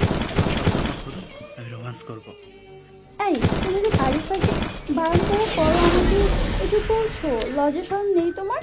কাপড় খুলবো না আমি। আমি এখন রোমান্স করবো, তোমার কাছে এসেছি কি করতে? রোমান্স করতেই তো এসেছি। আমি জানি বসে না, আগে তুমি এটাই চাইবে, কারণ তুমি হলে 1 নম্বরের ফাজিল আর দুষ্ট শয়তানের নানা। সেই জন্য আগে থেকে আমার কাছে আসতে বারণ করে দিয়েছি, বুঝেছো? এটা উচিত না, আমি তো তোমার সাথেই করবো। আমার ইচ্ছে হচ্ছে বাসরাতে তো গল্প করতে নেই এত। তাহলে কি করতে হয়? দুজনকে আদর করবো। নীরব কথাটা বলেই নিশির কানে নিশি চমকে ওঠে। নিশি চাইতো নীরবের সাথে সুন্দর একটি বাসর রাত কাটাতে, বিপত্তি ঘটেছে অন্য কোথাও।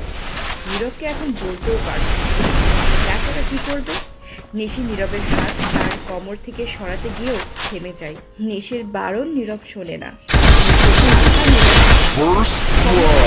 করে খামচে দিয়ে ধরল নীরব। তুমি আমার কোমর এভাবে ধরলে কেন? আমাকে তো অনেক ব্যথা লাগছে, হাত সরা বলছি।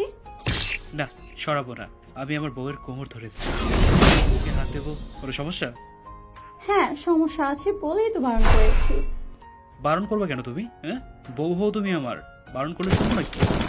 তুমি তো লুইছা, তাই বারণ শুনবা না, কিন্তু পরে যে দেখবা কষ্ট পাবে। তখন কি হবে? কি দেখে আর কেন কষ্ট পাবো আমি? আমার কি বুকে কিছু নিচে তোমার কিছু নেই? তুমি কি হিসেবে? কি বললে তুমি? আমি হিজড়া? তোমাকে তো আমি। নিশি কথাটা বলেই নীরবের গালে একটা চর বসিয়ে দেয়। নীরব গালে হাত দিয়ে বসে আছে। আসলেই নীরব ভুল বলেছে। নিশির তো বুকের সাইজ বেশ, তাহলে হিজড়া হওয়ার কথা না। তবে কেন নিশি আজকে বাসর ঘরে এত বাধা দিচ্ছে? কি এমন কারণ থাকবে? যেটাই থাকুক, নীরব আজ বাধা মানবে না। নীরব সরাসরি নিশির বুকের উপর হাত রাখলো। নিশি তখন বলে, তুমি আমার বুকে হাত দিচ্ছো, আমি লাগছি তো। তোমার বুকটা দেখতে অনেক সুন্দর আছে, আদর করবো গো। এই নীরব, তুমি এমন ফাজি ছিল না তো, মুখের ভাষা এমন করে। তুমি না ভদ্র ছেলে? তুমি তো বাসর করার জন্য পাগল ছিল, এমন হয়ে গেলে কেন? আর তাছাড়া আমার স্বামী স্ত্রী, সমস্যা কি তোমার? সেটা তো জানি আমি, কিন্তু তুমি আজকে পারবে না। কথাটা বলেই নীরব নিশির বুকের উপর থেকে শাড়িটা টেনে নামিয়ে নীরব নিশির দিকে হা করে তাকিয়ে আছে। নিশি কোনো বাধা দিল না। নীরব তাকে দেখুক, কিন্তু কোনো স্পর্শ না। নীরবের প্রতিটা স্পর্শে নিশির শরীরে যেন আগুন ফেলে যাচ্ছে। আর এইটাই যেন আজকের রাত্রে বড় সমস্যা। নিশি কখনো এই সমস্যা চায়নি। নীরব নিশিকে এই প্রথমবার দেখছে এভাবে। নীরবের মধ্যে উত্তেজনায় ঝড় বয়ে গেল। নীরব একটু একটু করে নীরবের চোখ জোড়া যেন নেশায় পরিণত হয়েছে, যে নেশায় মাতাল নীরব। নিশি নীরবের চোখের চাহনি বুঝতে পেরেছে, কিন্তু সেভাবে নিষেধ কিছুই করার নেই। তবে নীরবের এমন উত্তেজিত নেশা কিছুটা ভয় পাচ্ছে। ভয়ের পিছনে বিশেষ একটা কারণ থাকলেও নীরব সেই কারণটা জানে না। নিশি নিজের বুকে হাত রেখে নীরবের আড়াল করে বিষাক্ত রাক্ষসের কাছে যেন সেটা নিছক আড়াল করা বই আর কিছু না। নিশি একটু করে পেছাতে থাকে, নীরবকে আরো নীরব, আজকে রাতটা আমি তো অন্তত কয়েকটা দিন আমার কাছে ঘেসবে না তুমি। নিশ্চয়ই বাঁচবো।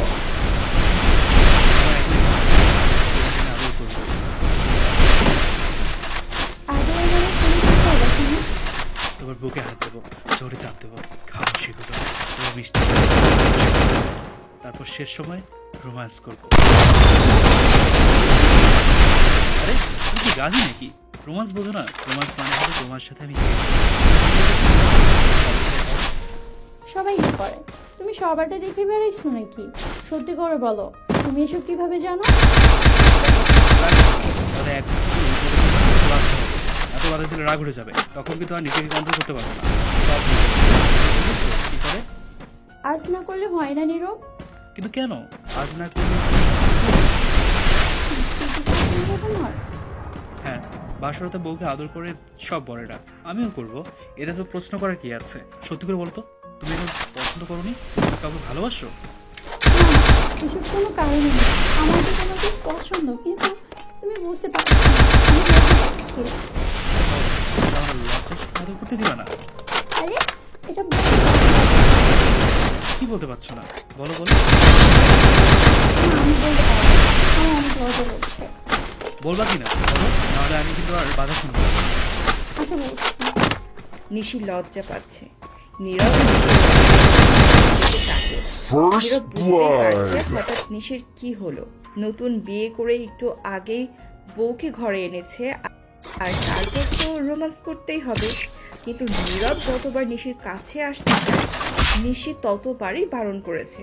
এটা নীরব কিছুতেই মেনে নিতে পারছে না।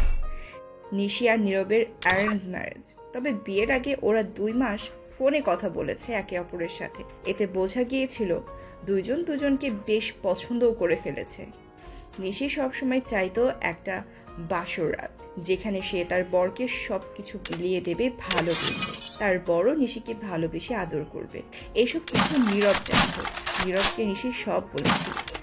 তবে হঠাৎ করে নিশি এমন বেঁকে বসবে, নীরব কখনো তা জানতে পারেনি। নীরবের থেকে নিশি নীরবকে বেশি করে চাইতো, অথচ আজ এমন হয়েছে কেন? নিশি লজ্জা মাখা গলায় মিনমিন করে বলল, আমার জন্য একটা প্যাড এনে দিবা? প্যাড? কিসের প্যাড? ওই তোর বাচ্চাও আছে নাকি যে হিসু করবো বলে প্যাড চাচ্ছ? তুমি তো আমাকে তো বলোনি। এসবের জন্য ভয় পাচ্ছিলে, তাই না? তুমি এত বড় গাধা কেন? আমাকে একটু বলবা। বাচ্চা থাকতে দেখবে, আর আমার বাচ্চা থাকলে তোমার বাবা তা ঠিক, তাহলে প্যাড কি করবা? মেয়েরা প্যাড কেনে চাই কেন জানো না? আল্লাহ, এই ছেলে খালি আদর করে দিতে, অথচ মেয়েদের পার্সোনাল সমস্যাই জানে না। গাধা বোঝা কর। ভনিতা না করে জলদি বলো, প্যাড কি করবা তুমি? এখন প্যাড এনে দাও, নিচ থেকে সব ভিজে গেছে। কি? তুমি আগে বলবো না? আমি কি নাকি ভাবছি। বাসরাতে বউ পিরিয়ড হয়েছে, এটা মানা যায়? তুমি বলবা না আগে যে আজকে তোমার পিরিয়ড হবে? তা বলে কি হতো? বিয়ে আরো সপ্তাহখানিক আগে নয়তো পরে করতাম। ধুর, বাসর ঘরে রোম্যান্স করাটাই বাকি। তাই তুমি রোম্যান্স নিয়ে পড়লা? এদিকে আমার অবস্থা, পেটে ব্যথা করছে অনেক। তুমি একটু কিছু করো না কেন? তুমি এত খারাপ কেন? থাকো, ফেড নিয়ে আসি। আচ্ছা, যাচ্ছি। নীরব দ্রুত রুম থেকে বের হলো। চুপি চুপি সে বাড়ির বাইরে আসে। তারপর সোজা ফার্মেসিতে গিয়ে 2-3 প্যাকেট প্যাড আনলো। নিশির কাছে দিতে নিশি যেন হাঁপ ছেড়ে বাঁচে। নিশি বলল, দাও। আমি দেখলে কি সমস্যা? এখানে দাও। কি ছি, তোমার একটু লজ্জা শোন, মুখে কিছু আটকায় না? আচ্ছা যাও, দ্রুত আসবা। কেন দ্রুত কেন আসবো? আরে পিরিয়ড হয়েছে তো নিচে, আমি না হয় আজ ওটা করতে পারলাম না, কিন্তু উপরে উপরে তো সব করতে পারি। উপরে তো আদর করতে পারি, তাই না? সর তুমি, কোনো কিছুই হবে না। আমি তোমাকে কিছুই ধরতে দেবো না। জোর করে খেতে বেশ মজাই লাগে, সমস্যা নেই। যাও, জলদি যাও। নিশি দ্রুত ওয়াশরুমে চলে আসে। তারপর ভালো মতো প্যাড লাগিয়ে নেয় সে। আসল রাত এইভাবে পুরো হলে নিশি বুঝতেই পারেনি। এখানে এসে তার পেটে ব্যথা শুরু হয়েছিল, কিন্তু কাউকে তো বলতে পারছে না। বিছানায় এসে বসাতেই তখনই শুরু হয়। এইভাবে সাথে করে প্যাডও তো আনা সম্ভব ছিল না। কিছু সময় পর নীরব আসে আর নীরবকে ইশারাতে বোঝাতে চাচ্ছে। নীরব তো ওদের সমস্যার জন্য নিশির কাছে আসতে থাকে। নিশি ওয়াশরুম থেকে বের হয়। নীরবকে এত রাতে নীরব কোথায় যাবে? ড্রেসিং টেবিলের সামনে এসে সব নিশি তার গা থেকে বিয়ের শাড়িটা খুলে ফেলে। হঠাৎ নীরব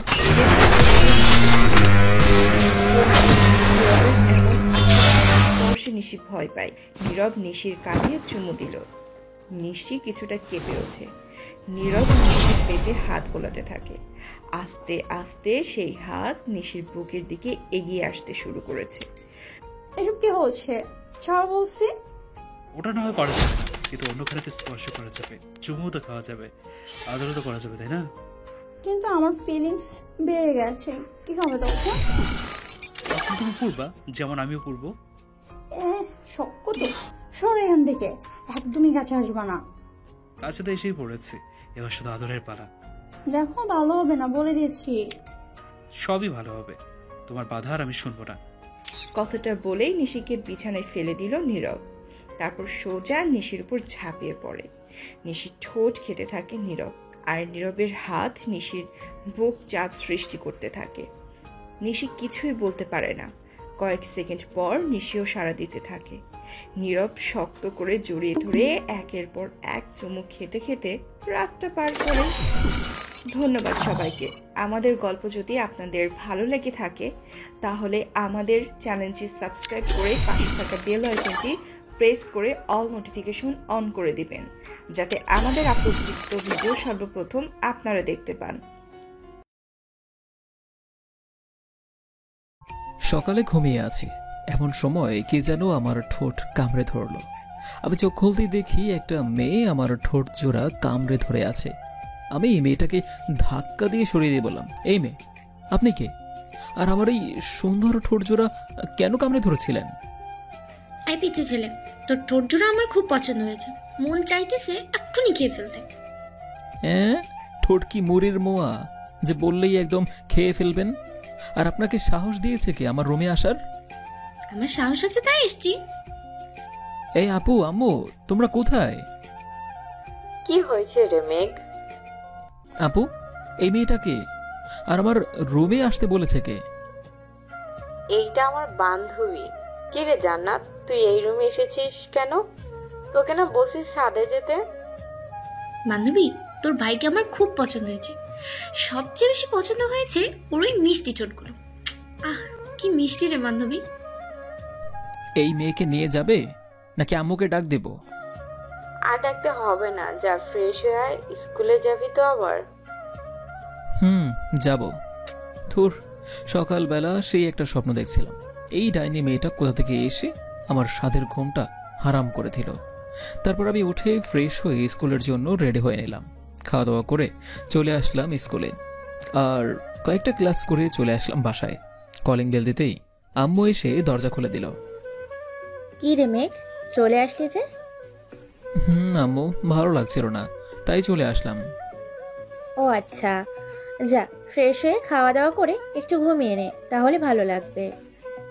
আমি ফ্রেশ হয়ে খাওয়া দাওয়া করে চলে আসলাম রুমে। তারপর কানে হেডফোন লাগিয়ে গান শুনতে লাগলাম। গান শুনতে শুনতে কখন যে ঘুমিয়ে গিয়েছি খেয়াল নেই। হঠাৎ শ্বাস নিতে কষ্ট হচ্ছে, আর বুকে মনে হচ্ছে 50 কেজির পাথর দিয়ে রেখেছে।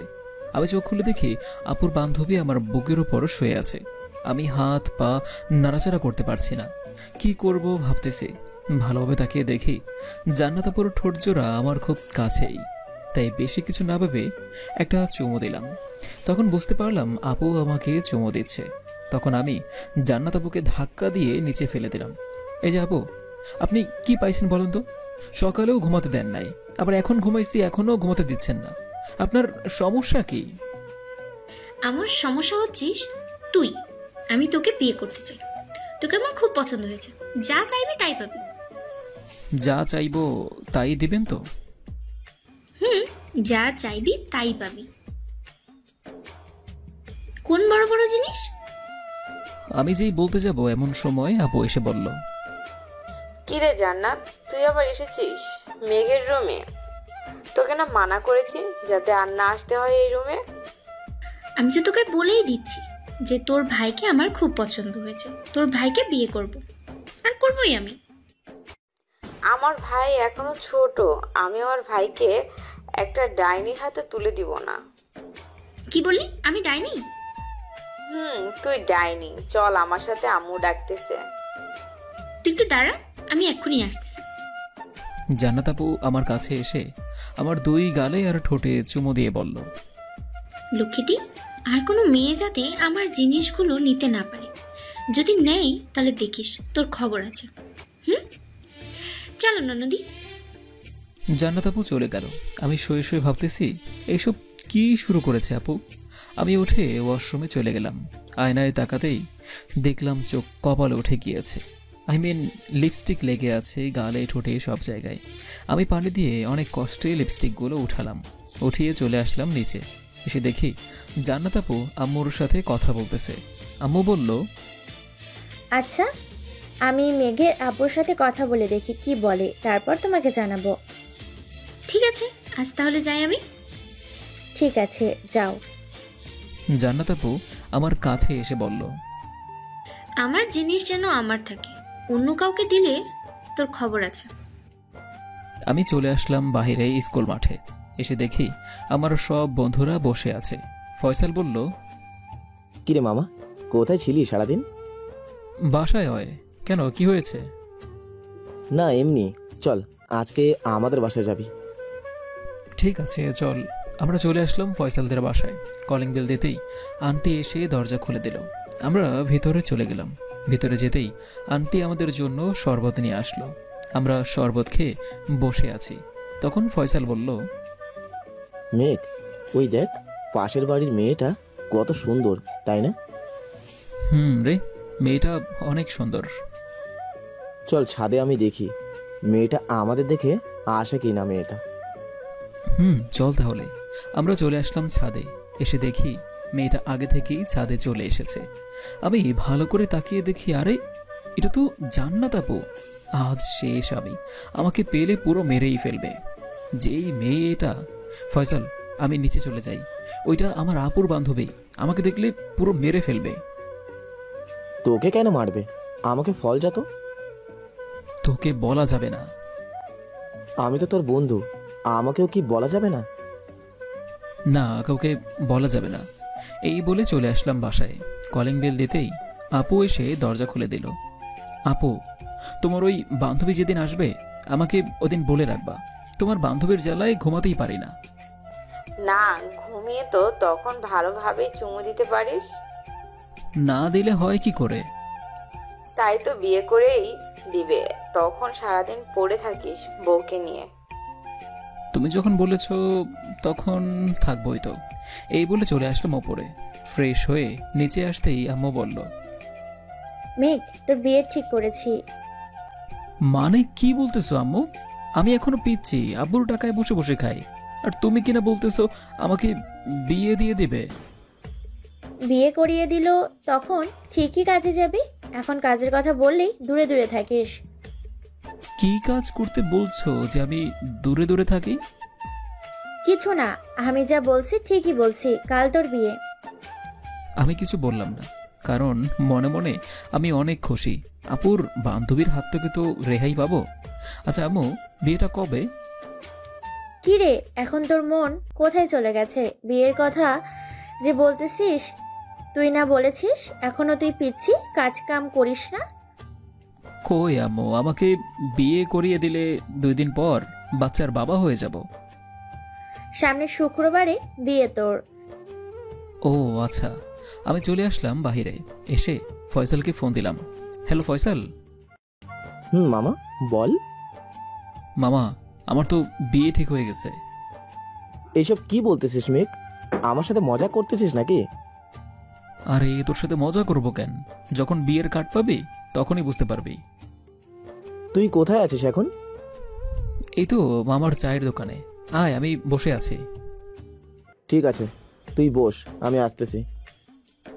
এই বলে ফোনটা কেটে দিলাম। ফোন কেটে চলে আসলাম মামার চায়ের দোকানে।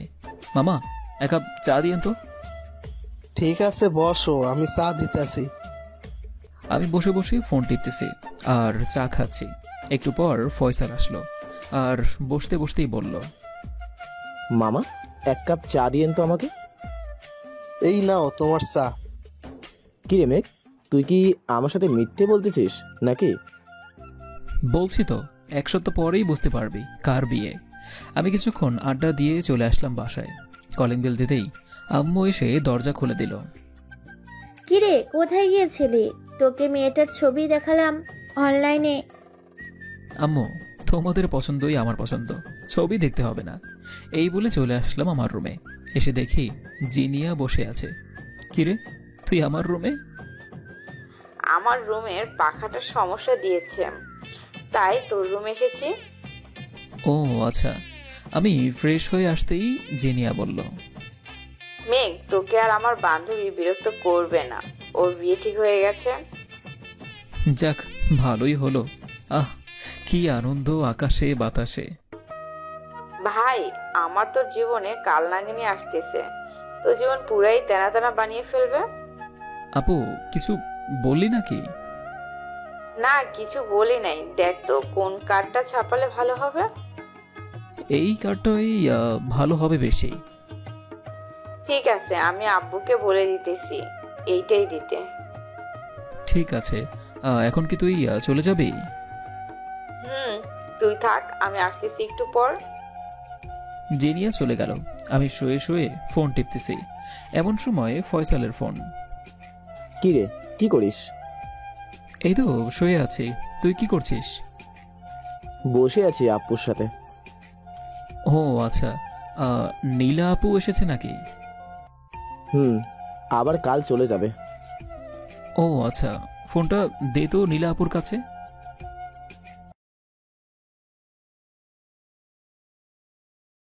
আমার কাছে আসবি না, আমার কোথাও টাচ করবি না তুই।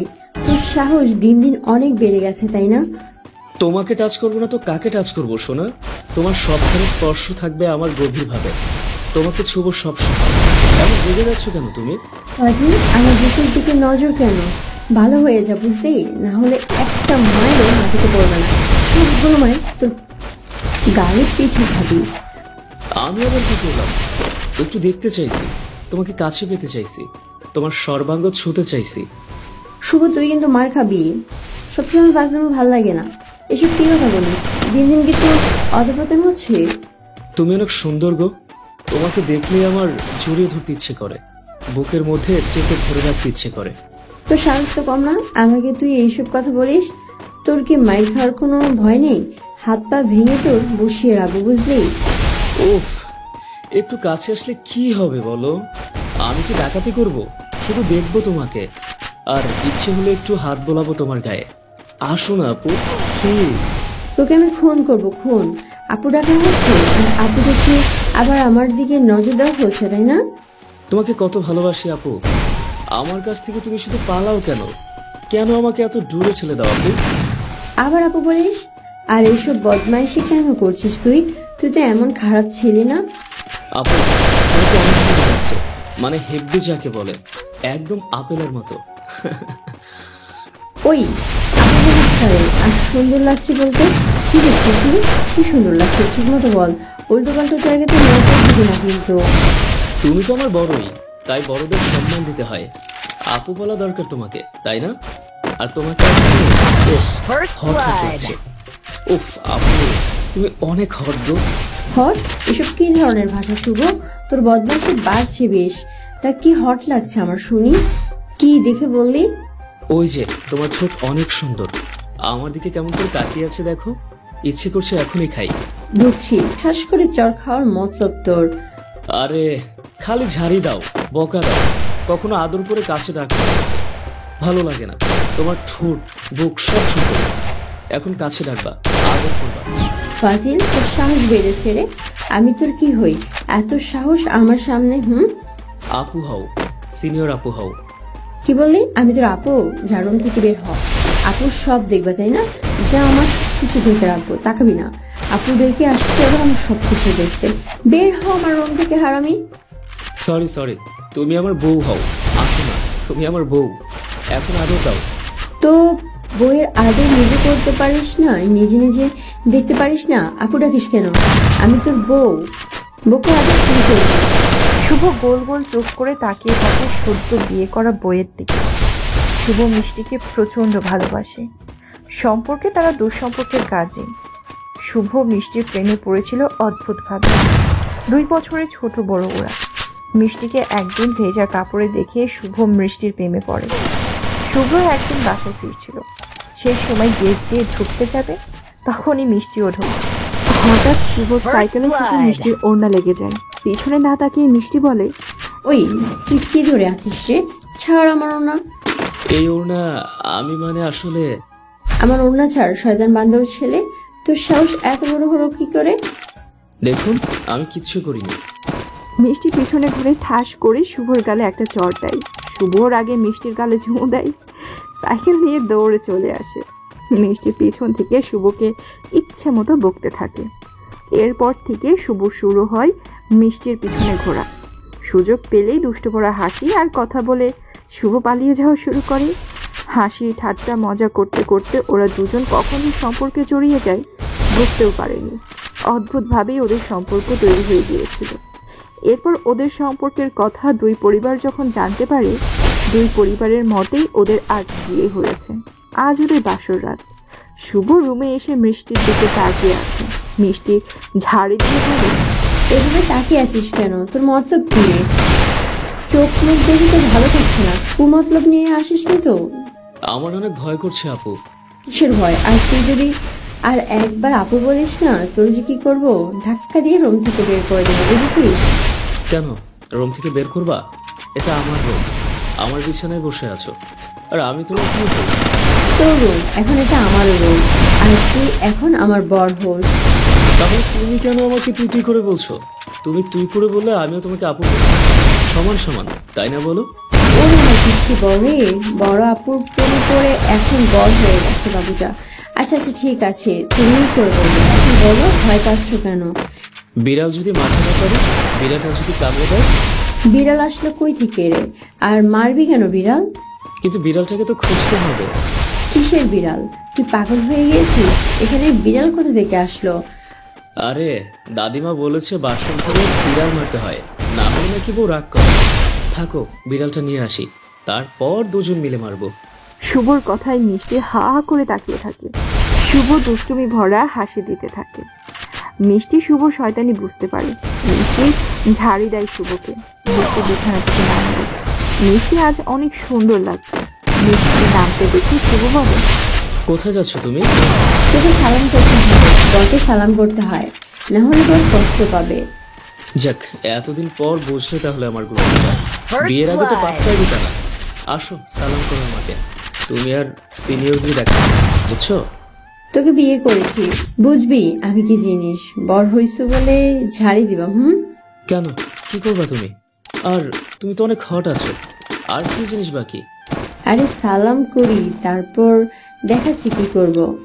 মিষ্টি বিছানা থেকে নেমে শুভর সামনে এসে দাঁড়ায়। নিচু হয়ে সালাম করলো শুভকে। শুভ ভাব নিয়ে দাঁড়িয়ে থাকে। সালাম শেষ করে যখনই উঠে দাঁড়িয়েছে, শুভ তাড়াতাড়ি মিষ্টিকে জড়িয়ে ধরে। মিষ্টি শুভকে ধাক্কা দেয়। শুভ দূরে সরিয়ে আসে। মিষ্টি এগিয়ে এসে শুভর হাত ধরে বুকে চড় দিতে থাকে। শুভ নিজেকে সেভ করতে করতে বলে, সরি আপু, সরি, আমি ভুল করে জড়িয়ে ধরে ফেলেছিলাম। সরি, মেরো না। তা হারামি শয়তান, তুই জড়িয়ে ধরবি না তো কে ধরবে? আশির বাড়ি সাকিব ভাই নাকি? আর আবার আমাকে আপু বললি? যা রুম থেকে বের হ এখনই। সাকিব ভাইকে? ওই সত্যি করে বলো তো, সাকিবের সাথে তোমার কি? সাকিবের নাম কেন নিলে তুমি? তোর চর মেরে গাল লাল করে দেব। যা বের হ তুই। চর না মেরে লিপস্টিক দেওয়া ঠোঁট দিয়ে চুমু দিয়েও তো লাল করা যায় আমার গাল, তাই না? মিষ্টি আবার মারতে শুরু করে। শুভ ব্যথা পেয়ে সরে এসে মিষ্টি শুভর দিকে এগিয়ে যেতে থাকে। কাঁদো কাঁদো গলায় শুভ বলে, সরি, আর কিচ্ছু বলবো না। ওই তুই বলবি না তো কে বলবে? ফাজলামি করিস? তাহলে কেন মারছো তুমি? কি করেছি আমি? বললেও না মারছো, না বললেও মারছো, কিছু করলেও মারছো, না করলেও মারছো। ভালো লাগতেছে না আমার। যা, বাসর ঘুরে করবো না। একবার বাইরে যা, চিরতরে এ ঘরের দরজা শুভ কিছু বলে না। মিষ্টি চুপচাপ বিছানায় গিয়ে বসে। এই নিয়ে এত ধ্যান করবে শুভ জানতেই না। শুভ জানে না কি করবে। শুভ মিষ্টির সামনে গিয়ে দাঁড়ালো। শুভ মিষ্টির দিকে তাকাতেই মিষ্টি মুখ ঘুরিয়ে নিল। শুভ কি করবে বুঝতে পারছে না। তারপরও বলে, সরি তো বউ, কি করেছি বলবা তো? আমি তো বল, তুই আমাকে টাচ করবি, যা কিছু করবি। সেজন্যই তো জড়িয়ে ধরেছিলাম। তাহলে সমস্যা কি? গাধা, বিয়ের পরে দেনমোহর শোধ করতে হয়, তারপর বউকে টাচ করতে হয়। তুই দেনমোহর শোধ করছিস? ও তাই বলো। তার কত জন্য দেনমোহরের টাকা? বেশি না, মাত্র 20 লাখ। কে? 20 লাখ? বললেই হয় যে তোমাকে কাজ করতে দিবা না। থাক ভাই, আমার আর বাসরের দরকার নাই। ফকির করতে আসছে আমাকে। আগে যদি আমি জানতাম যে তুমি এমন, কখনো বিয়ে তো দূরে থাক, তোমার দিকে আমি নজরে দিতাম না। তোরে মেরে হাত পা ভাঙবো, বুঝেছিস? তোর সিনিয়র আমি। দে দেনমোহর শোধ কর। চুপ করো তো। কোন সাহসে হাত পা ভাঙবা? আচ্ছা, বরের কি কোনো দেনমোহর হয় না? বরের হবে মানে কি? না মানে তুমি আমাকে মারছো তো বারবার, অনুমতি ছাড়া টাচ করছো। কেন টাচ করবা? দেনমোহর তো আমারও আছে। আগে সেটা দিবা, তারপর আমাকে মারতে পারবা, বুঝছো? ওই ছেলেদের কিসের দেনমোহর থাকে রে? মেয়েদের থাকে। কেন? মেয়েরা নির্যাতিত হয়, এজন্য বেকআপ হিসেবে দেনমোহর দিতে হয়। মেয়েরা নিজের দিতে হয়, তাই না? এটা কিছু হইল? আমি মার খাচ্ছি, আবার তুমি বলতেছো যে মেয়েরা নির্যাতিত হয়। শুভ রাগে সারা শরীর জ্বলছে। সে চেয়ার থেকে উঠে রুমে পায়চারি করছে। মিষ্টি উঠে দাঁড়ায়। সে গা থেকে শাড়িটা খুলে ফেলে। শুভ হা করে তাকিয়ে থাকে মিষ্টির দিকে। গা থেকে শাড়ি খুলে মিষ্টি আবার আগের জায়গাতে গিয়ে বসলো। শুভ মিষ্টিকে দেখতে থাকে। মিষ্টি শয়তানি ভরা হাসি দেয়। মিষ্টি বলে, দেখি কে কতক্ষণ আমাকে না ছুঁয়ে থাকতে পারে। এটা অন্যায়। তুমি কেন এমন করো? আমি কিন্তু কেঁদে দিব। আমার রুম, আমি যা খুশি করবো, তুই দেখবি না, আর আমার সাথে কিছু করবিও না। এত টাকা দেনমোহর কি ছিল? ওই তুই জানিস না, মেয়ের ইচ্ছে মতো দেনমোহর হয়। এখন বিনিময় দিবি, না হলে আমি সব খুলে বসে থাকবো। নজর দিবি না একদম। শুভ আরো রেগে যায়। তারপর দরজা খুলে চলে যায়। মিষ্টি অবাক হয়ে চলে থাকে দরজার দিকে। এটা কি হলো? মিষ্টি ফজলামি করছিল। শুভ রেগে যাবে তা বুঝতেই পারেনি সে। মিষ্টি এখন হাই হাই করছে। মিষ্টি রুমে বসে থাকে, দরজার দিকে তাকিয়ে থাকে সে। মনে মনে শুভ হাল ভাঙার চিন্তা করতে থাকে। এবার আসুক, সে মজা বোঝাবে। এভাবে কেটে যায় 1 ঘন্টা। মিষ্টি এখন মন খারাপ করে বসে আছে, কান্না পাচ্ছে। মিষ্টি ফোন দেয় শুভকে, কিন্তু ফোনটা রুমেই ছিল। তাহলে শুভ কোথায়? মিষ্টির আগে দুঃখে কেঁদেই দিয়েছে। হঠাৎ দরজা খোলার শব্দ শুনতে পায় সে। মিষ্টি তাকিয়ে দেখে শুভ আসছে। মিষ্টি দৌড়ে শুভকে জড়িয়ে ধরে। শুভ জোরে একটা ধাক্কা দেয়। মিষ্টি দূরে সরে গিয়ে দাঁড়ালো। মিষ্টিকে সরিয়ে দিয়ে বলে, টাচ করছো কেন? আমি তো কোনো দেনমোহর পরিশোধ করিনি। টাচ করবা না। দেনমোহর পরিশোধ না করে টাচ করা যায় না। আমি মজা করছিলাম। অনেক মজা হয়েছে। এই নাও তোমার দেনমোহরের টাকা, মানে টাকার চেক। এই যে ধরো। শুভ এসে দেনমোহরের টাকার চেক হাতে তুলে দেয়। তারপর বিছানায় গিয়ে সে শুয়ে পড়ে। মিষ্টি শুভ রাগ দেখে ভীষণ খায়। শুভ এত রাগই ওর জানা ছিল না। মিষ্টি চেকটা টেবিলে রেখে বিছানায় আসতো। শুভকে জড়িয়ে ধরে। শুভ ছাড়িয়ে নেয়। সরি তো জান, এমন করো না, আর হবে না। ঘুমিয়ে পড়ো, অনেক রাত হয়েছে। ঘুমোবো না, আমি রোম্যান্স করবো। আসো আসো। ইচ্ছে নেই। তাই না? মিষ্টি শুভর ঠোঁট কামড়ে ধরে। জিভ দিয়ে শুভর ঠোঁট শুভর আগের ভাব হয়েছিল। যখনই মিষ্টি তাকে জড়িয়ে ধরে চুমো খায়, তখনই শুভ বলে, ওই রুমের লাইটটা অন করো তো। কেউ দেখছে না, আমাদের বাসে রাখতো। না না, আমার লজ্জা লাগছে। ওরে আমার লজ্জা রে। দাঁড়াও, তুমি লজ্জা দেখছি। শুভর ঠোঁটে ঠোঁট লাগায় মিষ্টি। শুভ মিষ্টিকে জড়িয়ে ধরে। মিষ্টির ঠোঁট রুমের লাইট অফ। আর বাকিটা ইতিহাস।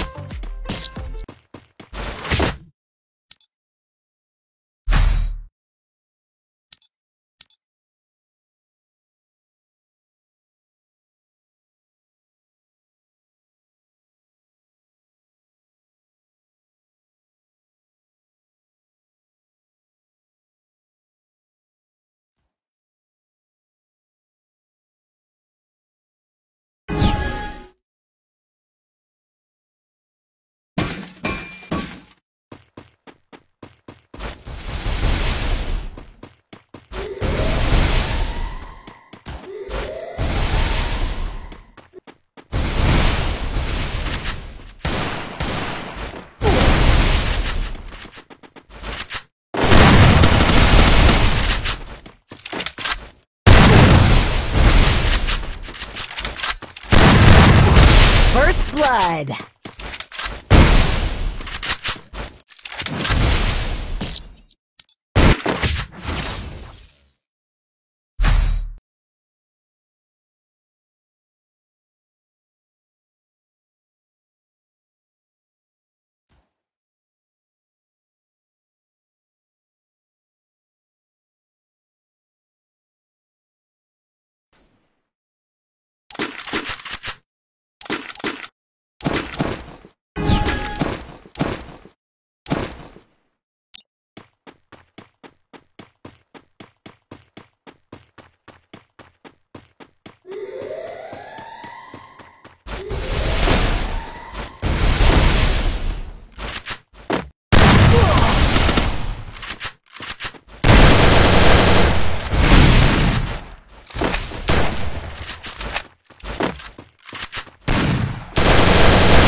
First blood.